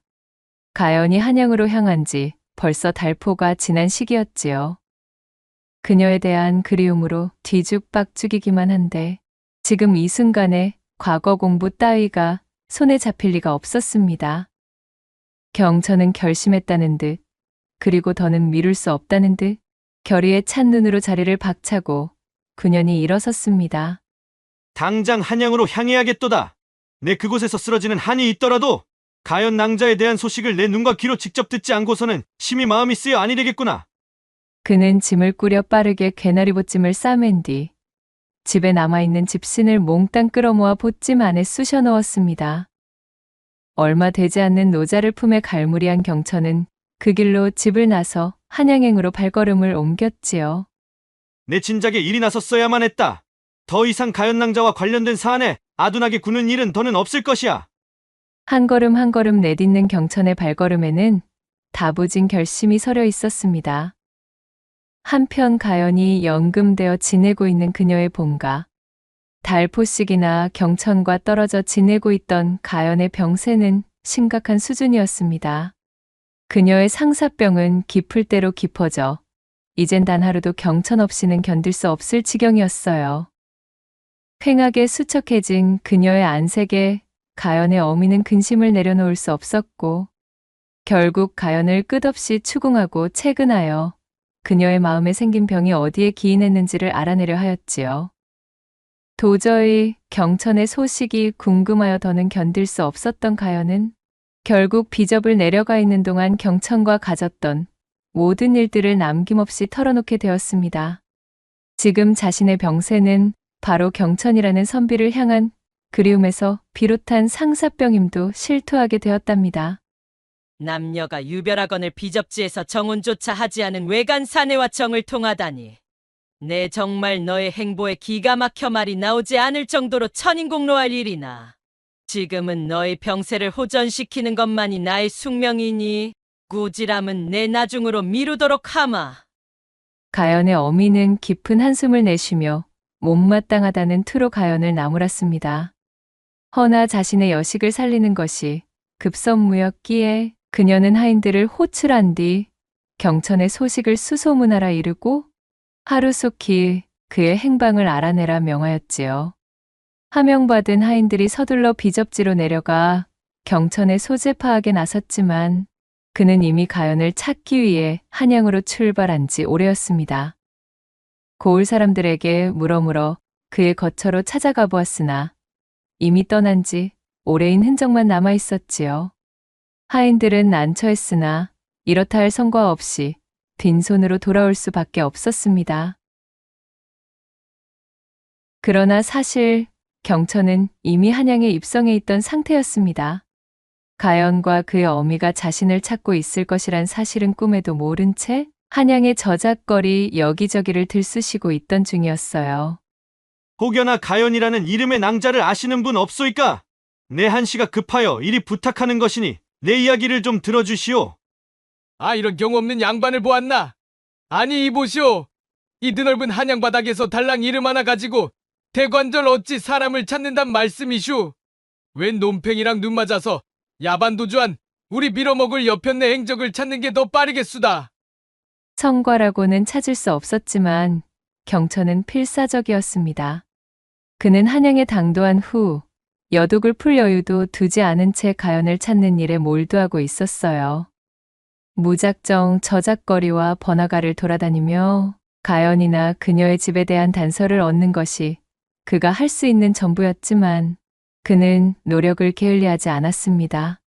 그저 가연 낭자의 꽁문이나 쫓아다닐 시간에 조금이라도 낭자의 주변에 대한 이야기에 귀를 기울일 것을 그랬구나.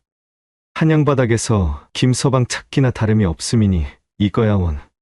준비해온 노자는 진작에 다 떨어졌고 기거하고 있던 주막에서도 숙박대를 내지 못해 쫓겨날 처지에 놓인 것을 통사정으로 겨우겨우 버티고 있는 실정이었지만 그는 가연을 찾는 일을 멈출 수가 없었지요.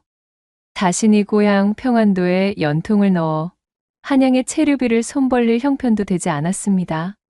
자신의 과거 시험 준비 뒷바라지만도 빠듯한 무늬뿐인 양반 가문이었으니까요. 제대로 먹지도 못하고 잠도 자지 못해 근사한 사내였던 경천의 몰골은 마치 거짓골의 불황자 마냥 초췌해지고 말았습니다. 그렇게 한양바닥 한쪽에서 경천이 가연을 찾아 헤매이고 있을 때 하인들에게서 경천의 행방을 찾을 수 없다는 소식을 전해 들은 가연은 하늘이 무너지는 것만 같았습니다. 자신이 열병으로 알아누워 의식을 잃었던 사이 경천에게 이런 방구 말도 전하지 못한 채 비접지를 벗어난 것이 너무도 원망스러웠지요. 지금쯤 선비님은 나를 찾고 계실까? 아니면 소식 한 통 없이 자신을 떠나버린 것을 원망하시어 나 같은 것은 깨끗하게 잊고 과거 길에 오르셨을까? 아, 나의 선비님. 선비님이 그리워 잠을 이룰 수 없는 이 소녀의 마음을 어찌 전할 수가 있을까요? 의원들의 성심성의를 다한 간호로 체력은 많이 회복한 상태였지만 그리운 이를 보지 못하는 마음의 병이 깊었던 가연은 이대로 도저히 집안에 갇혀 지내고 있을 수만은 없었습니다. 이렇게 허송세월을 보내며 경천에 대한 소식 한 줄 들을 길도 없이 시간만 축내고 있다면 자신은 살아도 살아있는 것이 아니라는 생각이 들었지요. 이 한 목숨 어찌 되는 일이 있다 하여도 길이 한양에서 선비님의 행방조차 모른 채 두 눈만 껌벅이고 있을 수만은 없구나. 굳은 결심을 세운 가연은 어미 모르게 몰래 모아둔 폐물 상자를 열어 값이 나갈 만한 것들을 모조리 챙겨 보따리를 꾸렸습니다. 극성맞고 과보 일색인 자신의 어미에게 반하는 일을 해야만 하는 상황이 생길 것을 대비해 요긴하게 사용하기 위하여 틈틈이 모아둔 것들이었지요. 그날 밤 삼경이 다가올 무렵 가연은 지키고 섰던 하인들이 조는 틈을 타 살금살금 자신의 방을 빠져나와 월담을 감행했습니다. 어디서 그런 기운이 솟았는지 야윈 몸이 더없이 가볍기만 하였지요. 선비님을 찾아 나설 생각을 하니 온몸에서 기운이 샘솟는구나. 어머님, 부디 제 걱정이랑 말아주셔요. 저는 이 집안에 갇혀있는 것이 오히려 죽을 만큼 고통스럽습니다. 저는 반드시 선비님을 찾아 제 운명을 바꾸어 보겠어요. 가연은 보따리를 소중히 품에 안은 채 그렇게 삼경의 어둠 속으로 달아나 버렸습니다. 시간이 얼마나 지났을까요? 경천은 자신이 한양에서 생활한 지 벌써 얼마나 시간이 지났는지 세는 것을 잊어버렸습니다. 지내던 주막에서는 진작에 쫓겨났고 잦은 노숙과 길거리 생활, 그걸로 겨우 연명한 덕분으로 허름한 행색이 말이 아니었지요. 그럼에도 그는 아직도 가연을 찾을 수 있는 실마리를 얻는 일이라면 눈에 불을 켜고 쫓아다녔습니다. 자신이 이토록이나 고생하는 이유는 바로 가연에 대한 깊은 관심을 기울이지 않은 자신의 경솔함에서 비롯된 것이니 고생길이 열려도 싸다 여기고 있었지요. 그는 넓디 넓은 한양의 저작거리를 구획별로 나누어 뒤지고 있던 터였습니다. 막무가내로 찾는 것보다 그것이 효율적이라 여겼기 때문이었어요. 오늘은 남문 바깥 구역을 탐문해 보도록 해야 하겠구나. 하루 종일 아무것도 먹지 못하였더니 기운이 없는 것이 앞으로 얼마나 더 이 생활을 지속할 수 있을지 알 수 없는 노릇이로군. 그는 줄임배를 움켜쥐며 천천히 걸음을 옮겼습니다.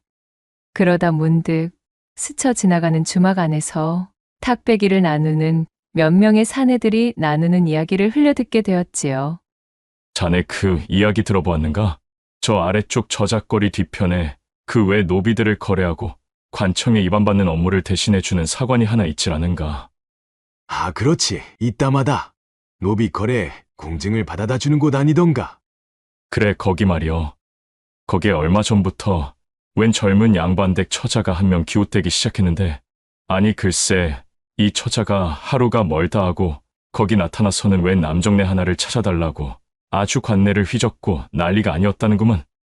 연고도 없는 자가 한양바닥에서 오래 떠돌아다니면 필시 그 사관을 거치게 될 것이라면서 말이야. 오이, 눈이라도 맞은 사내인가? 양반대 교식이 어쩌자고 그런 험한 곳까지 가서 남정네의 안부를 묻는 것이여. 거기는 신분이 탄탄한 사람들도 잘못이 엮이면 졸지에 노비나긴이 찍혀 쥐도새도 모르는 곳으로 팔려가는 것이 일상인 곳인디 말이여. 아, 그러게나 말일세. 광증이 걸린 여인네 마냥 난동을 피우는 바람에 동원해서 나졸들이 나섰다는데 호련히 자취를 감췄다고 하지를 않는가. 목격한 자들에 의하면 분명 오랜 노숙 생활로 꾀죄죄한 처자였지만은 그 행색은 필시 양반집 여식 행색이라 그것이 참 신통한 일이 아닐 수가 없었다는구먼. 게다가 그 여식이 그 사내를 찾아주는 대가로 주겠다면서 품에서 내민 폐물이 아주 어마어마하게 값이 나가는 것이었다질 않은가. 그 소문을 들은 근방 왈패들이 그 여인을 찾아 싸그리 털어먹겠다며 아주 난리도 아니라네. 허참, 별일이 다 있구만. 그런 곳에서 폐물을 가지고 다니는 것을 동네방네 떠벌리고 다니다니 말이여.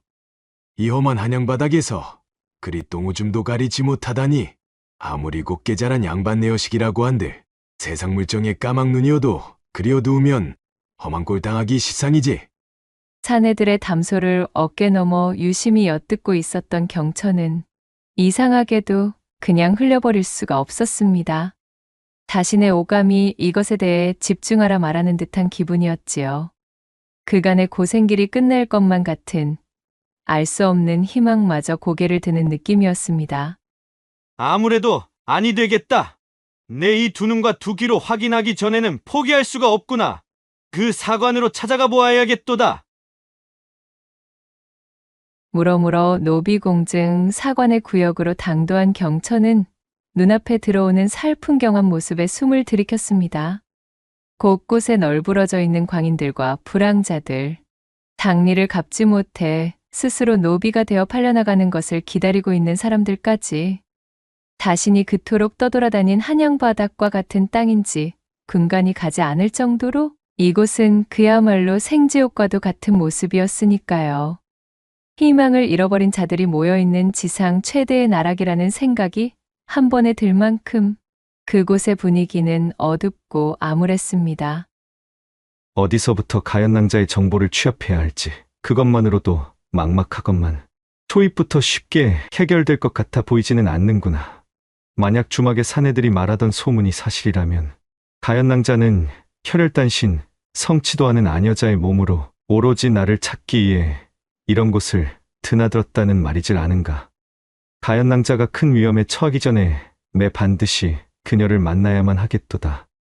경천은 자신의 허리춤끈을 졸라매고 심호흡을 하며 안쪽을 향해 들어갔습니다. 바로 그 순간 길바닥에 널브러져 있던 거린행색의 선비 하나가 앞으로 나서던 경천의 발을 슬쩍 걸어버리는 것이 아니겠어요? 우앗! 중심을 잃고 쓰러진 경천이 와당탕 앞으로 굴러버렸고 이윽고 몸을 일으킨 그가 잔뜩 화가 난 목소리로 소리쳤지요.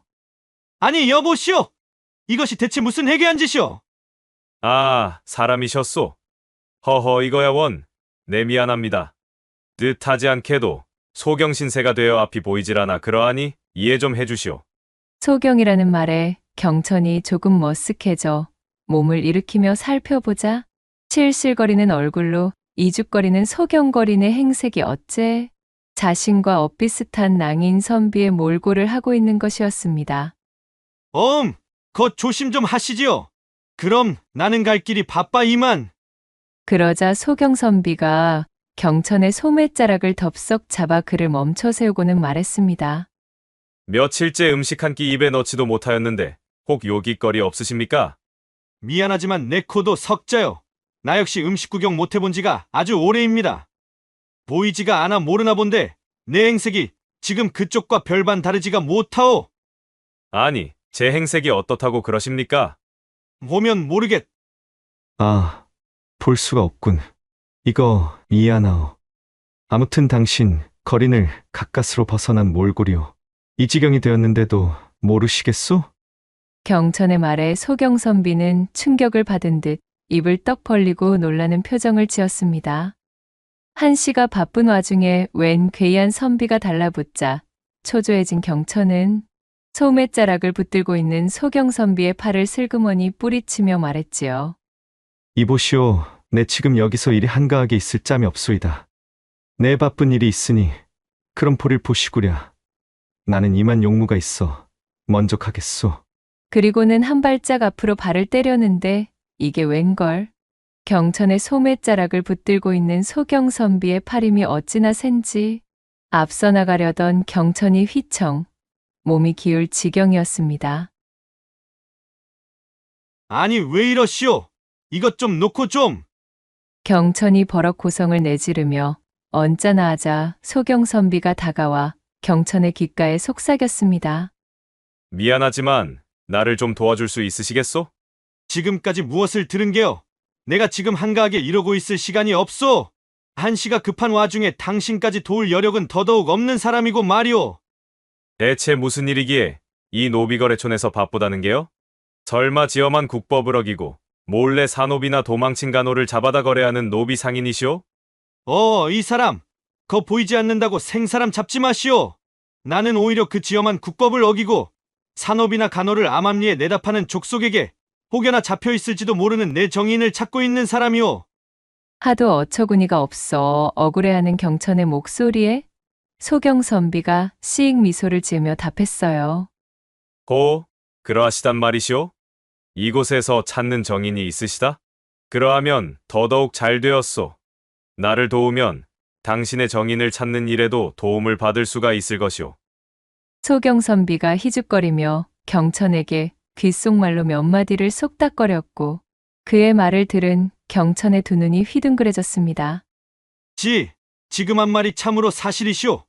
그것이 정말이라면 내 당신을 따르겠소이다. 부디 내 정인을 찾을 수 있도록 도와주시오. 나도 조력하겠소.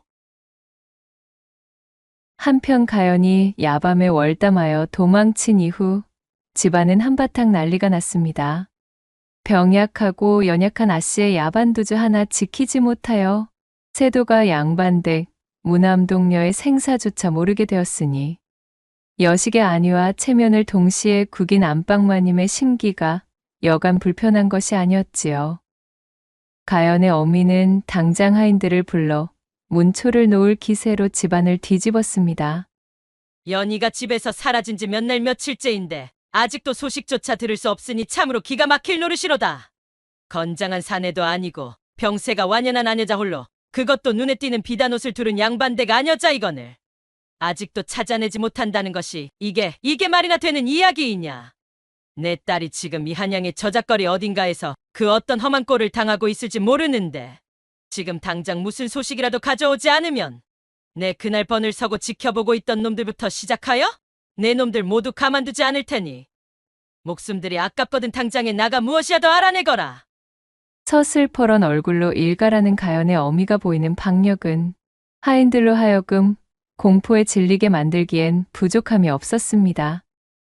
그리하여 발등에 불이 떨어진 하인들이 저작거리 구석구석을 샅샅이 뒤지며 가연의 행방을 찾는 것에 혈안이 되어 있었지요. 하인들은 이번 아씨 수색 임무의 성과를 내지 못하면 자신들의 목이 온전치 못하리라는 것을 잘 알고 있었습니다. 하인들은 혼비백산하여 서로 패를 나눠 저작거리 곳곳에서 가연의 행방에 대한 실마리를 캐고 다녔어요. 그리고 그 패 중에는 무명이라는 이름의 하인도 있었지요. 가연이 월담을 하던 그날 밤 가연의 방 앞에서 번을 써다 그만 졸음을 참지 못해 깜빡 잠이 들었던 하인이 바로 무명이었습니다. 무명은 그야말로 똥줄이 타고 있었습니다. 이대로 가연의 행방에 대한 단서 하나 잡지 못한다면 가연의 행방불명에 가장 많은 책임을 지게 될 하인은 다름 아닌 자신이 될 것이 분명했으니까요. 허참 제 얘기 이거야 원. 번 한 번 잘못 써는 바람에 아주 명줄이 간당간당하게 생겼구먼. 도대체 아씨는 그 몸으로 여집가정 어디로 달아나 버리신 거요? 무명은 씹듯이 욕지기를 뱉으며 눈을 부라렸습니다. 필사적으로 저작거리를 기웃거리며 가연의 흔적을 쫓고 있었지요. 그러던 중 드디어 무명 역시도 저작거리 가득나도는 사관에 등장한 정체불명 양반 여인에 대한 풍문을 접하게 되었습니다. 오라, 이거이 분명 인상착의로다가 볼 때 가연아 씨임이 틀림없구먼. 이 소식을 다른 하인들에게 알렸다가 일이 틀어지거나 공을 빼앗기면 내 목숨은 보전될 리가 없구먼. 다른 하인들 귓구녕에 들어가기 전에 후딱 확인부터 해야 쓰겄어. 이를 확신한 무명은 단걸음에 사관을 향해 발걸음을 옮겼습니다. 사관 골목으로 도착한 무명은 본인의 경험을 바탕으로 이곳저곳을 뒤져대기 시작했고 그렇게 잠복하여 며칠 동안 사관 골목을 헤맨 결과 드디어 한 으슥한 뒷골목 창곡간에서 익숙한 목소리를 마주할 수 있었습니다. 당장 이거 놓지 못하겠느냐? 썩 물러들 갈아잡느냐? 내가 누군지 안다면 감히 이런 짓은 하지 못할 것이니라. 음성을 확인하는 순간 무명의 눈에 생기가 감돌며 번뜩 빛이 있는 듯 했습니다. 이 목소리는 분명 가연아 씨의 목소리가 틀림없구먼. 확신에 찬 무명이 목소리가 들려오던 창곡간 벽 뒤에 숨어 머리만 빼꼼 내민 채 안쪽의 상황을 살펴보았습니다. 그 안에는 대여섯의 왈패들이 피로가 켜켜이 쌓인 채 몰골이말이 아니었던 가연을 애워싸고 있었지요. 경천의 소식을 찾아 사관골목을 얼마나 헤매고 있었는지 가연은 당장이라도 쓰러질 것 같은 꼬락서니로 오들오들 떨고 있었지만 그 안광만큼은 죽지 않고 서늘하게 살아있었습니다. 이보시오, 귀하신 여식분.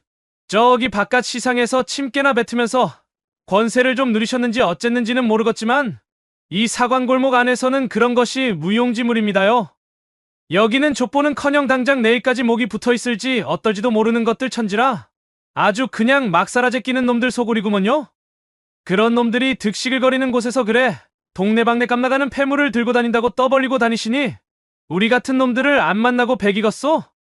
네 이놈, 무엄하구나. 내가 찾는 사람에 대한 소식을 전해주는 자에게 보답으로 주겠다 하였지. 언제 폐물을 들고 다닌다 떠벌렸단 말이더냐? 어서 물러나지 못하겠느냐? 순진한 것이요? 멍청한 것이요? 아직도 상황 돌아가는 낌새 파악이 아니 되는 모양이신갑지요? 나는 지금 예서 이리 시간을 허비할 수 없는 몸이다. 왈패들을 향한 가연의 외침에 절박함이 가득 실려 있었습니다.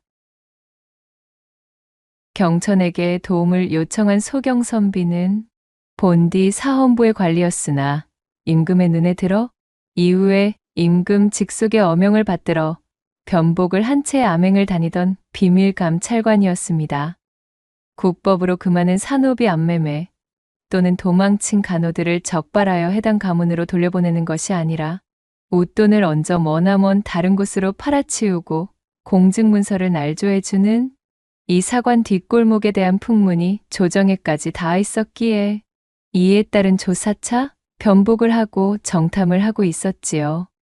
이들은 국법을 어기는 천비, 노비매매 말고도 신분이 중인, 심지어는 양인인 자들도 그 연고가 취약하다 하면 남몰래 인신을 겁박하고 연금하여 노비 낙인을 찍은 후 머나먼 섬이나 염전 등에 팔아치워버리는 악독한 수법까지도 자행하던 악랄한 자들이었습니다. 사관골목에 스며들어 이러한 패거리에 대해 자맹을 펼치던 소경선비는 자맹 도중 그만 이 사관 패거리에게 발각되었고 도망치던 패거리 중 하나가 집어던진 야경분의 눈을 당하고 만 것이었지요. 야경분은 명에서 건너왔다 전해지는 독분말로 안구에 접촉되면 며칠간 시력을 상실하는 독성을 지닌 가루였습니다. 그리하여 졸지에 소경신세가 되어 낭인처럼 길바닥에 쓰러져 있던 차에 우연히 경천을 만나게 되었지요. 앞이 제대로 보이지 않아 당장 나졸들을 동원하러 움직일 수도 없었고 낭인들이 판을 치는 이 사관골목에서 그 누구도 믿을 수 없던 차에 우연히 만난 그것도 사람을 찾기 위해 절실한 외지인이었던 경천과의 만남은 한 줄기 기회와도 같았답니다. 소경선비는 모든 사실을 귀띔해주며 경천에게 자신의 눈이 되어달라 부탁하였습니다. 이에 경천은 매우 놀랐으나 어쩌면 가연을 찾는데 도움을 받을지도 모른다는 생각으로 일을 수락하게 되었고 그리하여 두 사람은 함께하게 되었던 것입니다. 헌데 과연 아무것도 모르고 방 안에서만 지내던 순진한 양반댁 여식이 이런 험하고 무서운 소문이 흉흉한 곳을 제 발로 찾아들 확률이 있다 보십니까? 저작거리에서 들은 소문에 대해 지푸라기라도 잡는 심정으로 반신반의하고는 있지만은 암행관 나리 의사는 어떠하신지 여쭙고 싶습니다.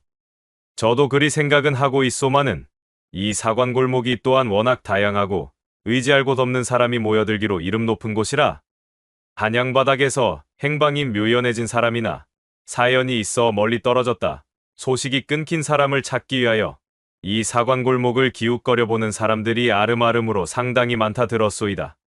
만약 선비님의 정인께서 그런 풍문을 접했다 하면 가능성이 아예 없는 것도 아니외다. 나는 반드시 가연낭자를 찾아야만 합니다. 내 그녀가 가장 힘든 순간에 아무것도 알지 못하여 곁을 지켜주지 못한 데다가 만약 이 흉흉한 사관거리를 떠도는 소문의 주인공이 진정 가연낭자임에도 내가 아무런 힘이 되지 못한다면 이번에야말로 나는 견딜 수가 없을 것이오. 자, 그러니 내 눈이 되어달라는 것 아니겠소이까? 보시오, 어떠소? 필시 이 근방 어딘가로 허름한 행색의 사람들이 들어는 갔으나 나온 흔적은 없는 출입구가 보일게요. 바로 그곳이 내가 찾는 지점이오. 거기가 놈들의 본거지임이 틀림없소이다. 더듬거리며 손을 놀리는 소경선비의 말에 경천이 유심히 골목 안쪽을 살펴보기 시작했습니다.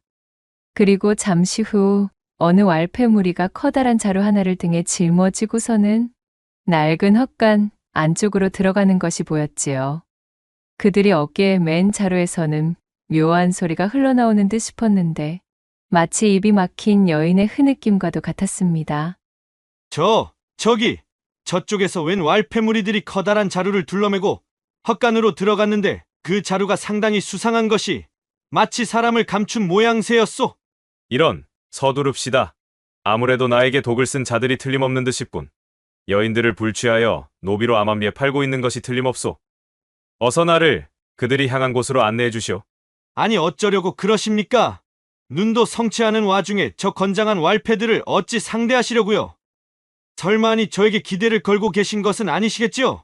저는 격기라고는 일절 익혀본 역사가 없는 그야말로 선비 나부랭입니다. 그렇게나 건장한 자들이오? 덩치들이 못해도 팔척들은 되어 보입니다만. 이거 무엄하오? 이 나라 지엄하신 지존의 직속사나 아멘감 찰관을 지금 뭘로 보고? 그러니 선비님이 내 눈이 되어달라 하질 않소. 저 치들이 내게 달려들 때 그들의 위치만 잘 말씀해 주시오. 나머지는 내 알아서 하리다. 위치만 말해달라니 지금 그것이 겨우 나리께서 세우신 작전이란 말씀이십니까? 이거 꼼짝없이 가연낭자를 찾기도 전에 목이 달아날 팔자로구만. 한편 무명은 갑자기 시작된 왈패들과 거짓골을 하고 있는 두 선비와의 충돌을 놀란 눈으로 지켜보고 있었습니다. 왈패들이 가연의 폐물을 모조리 빼앗고서 그녀를 포박해 자루에 담아 어딘가로 데려가는 사이 그들을 쫓으며 기회만을 엿보고 있던 중 일어난 난리통의 어안이 벙벙했지요. 한 선비는 앞을 보지 못하는 듯 눈을 감고 있었으나 신기하게도 몸놀림이 마치 제비와도 같아서는 몹시도 재빠른 몸동작으로 왈패들을 제압하고 있었고 또 다른 한 선비는 그야말로 이런 난장판은 한 번도 겪어보지 못한 사람 마냥 미약해 보였으나 이를 악물고 소경 선비의 눈이 되어 왈패들의 위치와 거리를 끊임없이 소경 선비에게 소리쳐 알려주고 있었지요. 저치들이 대관절 못하는 광대들인지는 모르겠지만 이거야말로 천금 같은 기회구만? 이 혼란을 틈타서리 나 혼자 단독으로다가 아씨를 구해가지고 가면 내 죄도 싹 용서될 것이여. 그는 왈패들과 선비들이 한데 뒤엉켜 혼전을 벌이는 사이 한쪽 구석에 방치되어 있던 자루로 살금살금 다가갔습니다. 자루 안에서는 포박당한 가연이 시종일관 꿈틀거리며 탈출하기 위해 용을 쓰고 있었지요. 무명은 얼른 자루를 들어올려 제 어깨에 들쳐매고는 무리들이 한데 정신이 팔려있는 사이 쏜살같이 창고간을 벗어나 달아났습니다.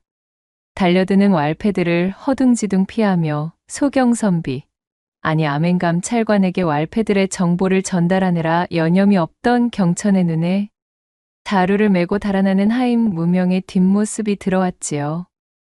그 모습은 경천으로 하여금 왈패의 잔당으로 오인하기 딱 좋은 광경이었습니다. 아니 저기 보시오. 거기 서시오. 한참을 뒤도 돌아보지 않고 미친 듯이 자루를 업고 내달리던 무명은 숨을 잇는 대로 헐떡거리며 멈춰섰습니다. 무명이 뛰어오는 동안 자루 속 가연이 몸부림을 치며 무언가를 이야기하려 하는 것을 눈치챘지만 도망치는 동안 그것을 신경 쓸 여유가 없었기에 애써 무시하고 있었지요. 이윽고 인적이 닿지 않는 듯한 외딴 창고간으로 몸을 숨긴 무명이 주변을 둘러보고는 안심한 뒤 자루의 입구를 열고 가연을 꺼내 그녀의 포박과 재갈을 풀어주었습니다. 아씨, 접니다요. 무명입니다요. 이제 안심하셔도 되는구먼요. 무명의 반가움 가득한 외침에도 어쩐 일인지 가연은 몸을 축 늘어뜨린 채 눈을 감고서는 대답이 없었습니다. 엄마? 아씨, 정신 좀 차려보십시오, 아씨. 무명이 놀라 안절부절하며 가연의 코에 자신의 귀를 가져다 대었지요. 아뿔싸, 가연이 숨을 쉬지 않는 것이었습니다. 이것이 뭔 일이요? 아씨, 일어나 보십시오 좀. 사색이 된 무명이 제 주인 집 아씨의 몸에 감히 손을 대는 것이 얼마나 커다란 죄인지도 망각한 채 가연의 몸을 잡고 흔들었으나 가연은 깨어날 줄을 몰랐지요. 뭐시여 시방. 설마 아까 전 자루 속에서 숨쉬기가 힘들어가지고? 무명은 그야말로 머리털이 쭈뼛 서는 기분이었습니다. 일이 이 지경까지 되어버릴 줄은 몰랐던 것이었지요. 그저 아씨를 구하고 무사귀환시키는 공을 독차지하여 제가 저지른 죄를 용서받을 생각뿐이었지.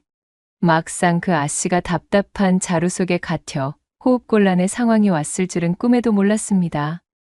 무명은 머릿속이 새하얗게 변했고 이윽고는 커다란 충격과 함께 자신에게 닥칠 후환이 두려워 실성에 가까운 상태가 되어버렸습니다. 이렇게 되면 나는 목이 달아나는 것으로는 끝나지 않는구먼. 창것의 종놈이 주인댁 아씨를 이리 만들었으니 오체분실을 당해도 100번을 당할 것이여. 무명은 고래고래 소리를 지르고는 자신의 머리를 쥐어뜯었습니다. 흔들리던 동공으로 고민하던 무명은 결국 창곡간 한쪽에 널브러져 있던 지푸라기 더미로 가연을 덮어두고는 그녀를 내버려 둔 채 주랭랑을 치고 말았지요. 대단합니다, 감찰관 나으리. 실로 대단한 무의입니다. 설마하니 앞도 보이지 않는 상태로 이 장정들을 모두 때려눕히실 줄은 몰랐습니다. 아이고 되다 돼. 말도 마시오. 내 지금 까무러치기 딱 일보 직전이오. 왈패들은 모두 아멘감 찰관의 탁월한 무예 솜씨의 아래턱과 관자놀이를 가격당하여 혀를 빼물고 널브러져 있었습니다. 의외로 경천과의 합과 죽이 잘 맞아떨어져 두 사람은 왈패 무리들을 제압할 수가 있었지요. 아멘감 찰관이 뒤로 벌러덩 자빠지며 엄살을 피웠으나 경천은 그를 잡아세우며 외쳤습니다. 안 됩니다. 이들의 일행 중 하나가 자루를 메고 달아나 버렸습니다. 어서 그자의 행적을 쫓아야 합니다. 필시 그 자루 속에 무고한 아녀자가 들어있을 겁니다. 구해야지요. 아이고 알겠소. 거 살살 좀 하시구려. 경천의 성화에 아멘감 찰관이 못 말리겠다는 듯 몸을 일으켰고 부랴부랴 창고간을 빠져나왔으나 경천이 보았다던 일행, 즉 무명은 이미 모습을 감춘 뒤였지요. 어느 방향입니까? 추격할 수 있겠습니까? 이럴 수가! 한 발 늦어버린 것 같습니다. 나으리! 안타까움에 발을 동동 구르던 경천은 문득 바닥에 요란하게 찍힌 발자국을 발견하였습니다. 황급히 나서 달려나간 모양새, 그리고 무거운 짐을 들쳐매기라도 한 듯 발자국이 남은 곳마다 바닥에 흙이 움푹 패여 있었지요. 아무래도 이쪽인 듯 싶습니다. 발자국이 필시 무거운 짐을 맨 자의 형태, 즉 자루를 메고 도망친 자일 것 같습니다. 눈썰미가 아주 대단하시오. 자, 앞장서시지요. 두 사람은 황급히 발자국을 따라 나섰고 결국 가연이 쓰러져 있는 창고간의 앞까지 다다를 수가 있었습니다. 발자국이 여기서 끊어진 모양새입니다. 아무래도 놓친 것 같습니다. 경천이 아쉬움이 짙게 베인 목소리로 말했고 아멘감 찰관이 대답했지요. 아무래도 이제 우리 두 사람만의 힘으로는 무리가 있을 듯 싶습니다. 놈들의 본거지도 알아내었고 이 사안을 토대로 관의 출정을 요청할 터이니 이만 물러나도록 하십시다. 우리가 손본 왈패들의 잔당이 아직 도사리고 있을 수도 있고 이 이상 이곳을 배회하는 것은 좋지 못한 선택 같소. 선비님은 훌륭하게 해내주었소이다. 이 일은 이제 관에 맡기시고 애타게 찾아 헤매던 정인의 흔적도 쫓아야 하지 않겠소이까? 감찰관의 말을 들은 경천은 못내 안타까운 표정이 되어 고개를 떨구고 말았습니다. 그리하여 힘없이 몸을 돌려 그곳을 벗어나려고 하는 순간 경천의 뒷목에서 털이 바짝 서는 기분이 들었습니다. 뭔가가 이상합니다. 전에도 한번 이런 느낌을 받은 적이 있었지요. 그때에도 이 느낌을 애써 무시하다 결국 경을 치는 결과를 얻고 말았었는데 또다시 이런 느낌을 받게 되다니 뭔가 참으로 이상합니다. 묘하게 발을 옮기기 꺼림칙했던 경천은 자신의 직감을 믿고 주변을 두리번거리기 시작했습니다. 그리고 한 으슥한 창고간 쪽의 출입구로 향한 샛길에서 급박히 도망친 듯한 흔적의 발자국을 찾아내었지요. 결국 경천은 그곳에서 지푸라기 밑에 인형을 발견하고는 감찰관을 호출했습니다. 경천은 처음에 그것이 가연일 것이라고는 꿈에도 생각하지 못했습니다. 그러나 곧 눈을 감고 쓰러져 있던 여인이 그녀임을 알아차린 경천은 재회의 기쁨을 만끽할 새도 없이 가연의 이름을 목 놓아 부르며 실성한 사람처럼 그녀를 흔들어 깨우기 시작했습니다. 이보시오, 가연낭자! 아니 대체 이게 어찌 된 일인게요? 어찌 이런 곳에 쓰러져 계시단 말이오? 내가 왔소이다. 경천이 왔소이다. 제발 눈을 좀 떠보시오. 눈을 감은 채 대답이 없는 가연을 끌어안고 경천이 소리쳤고 대강의 상황을 파악한 감찰관 역시 곧 쓰러져 대답 없는 아녀자가 경천이 애타게 찾던 그 정인임을 짐작할 수가 있었습니다. 경천은 눈물을 펑펑 쏟으며 가연의 이름을 외쳤고 경천의 눈에서 떨어진 눈물이 가연의 뺨으로 툭툭 떨어졌습니다. 감찰관이 경천의 어깨를 다독이며 그를 위로하려는 순간 세상에나 이게 어찌된 일인가요? 끊어질 듯 희미한 하지만 분명한 목소리가 기적적으로 들려왔습니다. 선비님. 그 목소리를 들은 경천은 믿기지 않는다는 표정이 되어 제품 안에 끌어안은 가연의 얼굴을 내려다보았고 파르르 떨리는 눈꺼풀을 힘겹게 들어올린 가연이 자신의 얼굴을 확인하고는 희미한 미소를 짓는 것을 발견하게 되었지요. 두 사람은 그야말로 창곡간이 떠내려갈 듯 눈물과 콧물을 쏟으며 오열하였고 그 소리가 천리를 타고 들릴 정도로 우렁차고도 애절한 기세였답니다. 그렇게 경천은 얄궂게도 엇나가기만 하던 가연과의 재회를 드디어 이루게 되었습니다. 이 얼마나 바람하지 않던 순간이던가요. 한때는 영원히 이루어지지 않을 것만 같던 순간이 당도하게 된 것입니다. 가연은 무사히 경천에게 구조되어 깨어나게 되었고 자나깨나 애타게 여식을 그리워하던 어미의 품으로 돌아갈 수 있었습니다. 가연아. 어머니! 경천의 손을 잡고 집으로 돌아온 가연은 자신을 반기는 어미를 끌어안고 통곡하였습니다. 이거사, 이 못난 녀석아. 그래, 제 어미 속을 문드러지게 해놓고 나갔으면 잘 지내기라도 할 것이지. 몰골이 대체 이것이 무엇냐? 참으로 불효녀가 따로 없구나. 가연의 어미는 가연을 끌어안은 채 그간 자신이 과도하게 여식을 통제하려 했음을 시인하였고 지난 과오에 대한 용서를 빌었습니다. 가연 역시도 제 뜻을 고수하기 위해 불효를 저지른 점에 대해 사죄하며 모녀간 화해의 장이 열렸습니다. 이윽고 함께 당도한 경천에게 모든 자초지종을 듣게 되었고 결국 자신의 딸을 살려낸 것 또한 경천이었음에 감사를 전하였지요. 한번 어긋난 것으로 사모하는 가연과 너무나 긴 시일을 떨어져 지내는 경험을 한 경천은 더 이상 두 번 다시 가연과 떨어져 지낼 생각이 없었습니다. 이토록 애틋하게 재회하게 되었음에 가연의 어미에게 가연과의 혼담을 허락해달라 간청하기에 이르렀어요. 비록 아직은 아무것도 이뤄내지 못한 보잘것없는 선비요나 가연낭자를 향한 이 마음만은 기필코 누구에게도 지지 않을 자신이 있습니다.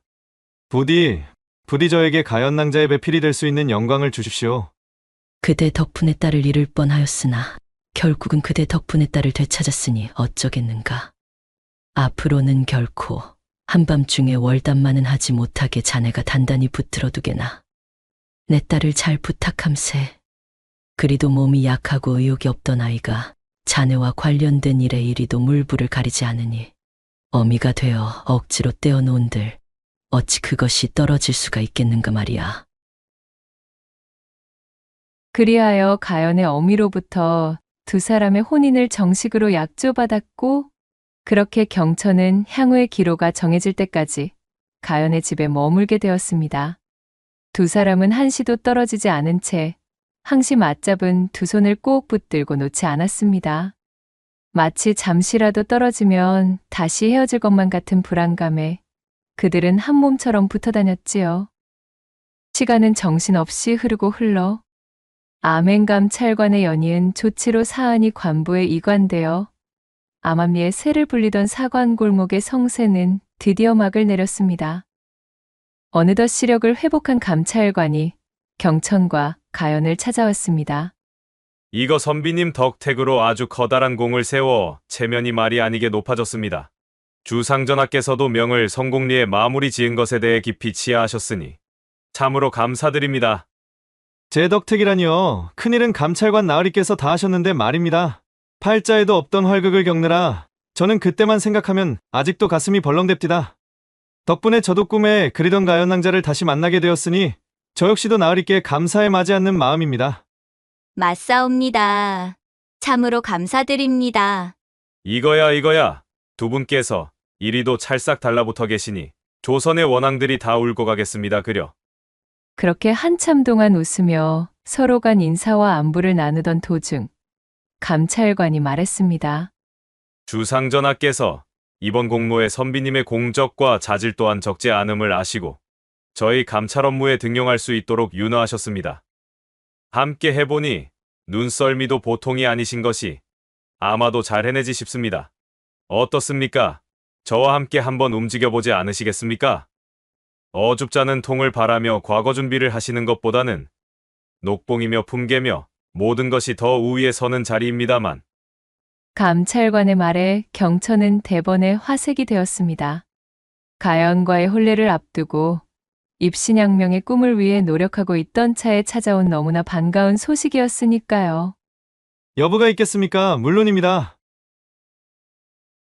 이렇게 하여 암행감찰부에 새롭게 등용된 경천은 끊임없이 우예와 학술을 익히며 감찰관에 걸맞는 인재로 성장하게 되었고 마침내 그는 떳떳하게 가연과의 혼례를 성대히 올릴 수가 있었습니다. 이후로도 경천은 자신에게 주어진 임무를 충실하게 수행하여 임금의 신임을 바탕으로 큰 인물로 뻗어나가게 되었으며 또한 가연은 경천을 지아비로 맞이하여 아낌없는 내조로 그를 보필하였으니 자신이 사모에 맞이 않던 경천과 함께하며 차츰 그 병세도 회복하는 기미를 보여 향후에는 눈에 띄게 건강을 되찾게 되었습니다. 부인, 모든 것이 꿈 같기만 합니다. 참으로 나의 앞에 나타나 주어서 너무나 감사하오. 평생을 그대만 바라보며 사랑할 것을 다짐하겠소. 서방님, 저 역시 같은 마음입니다. 그때부터 지금까지 저희 지아비가 되실 분은 오직 서방님 뿐이셨습니다. 두 사람은 서로의 입에 입을 맞추며 서로의 마음을 깊이 나누었지요. 이후로도 두 사람은 서로를 아껴주고 위하며 늘 함께하였고 길고 긴 시간 동안 금슬을 뽐내며 해로하여 후세의 귀감이 되었다는 후문이 옵니다. 낭독해드린 이야기가 마음에 드셨다면 구독과 좋아요, 댓글로 야담상회를 응원해 주셔요. 늘 잊지 않고 야담상회를 찾아주시는 마님과 선비님들 시청해 주셔서 참으로 감사하옵니다.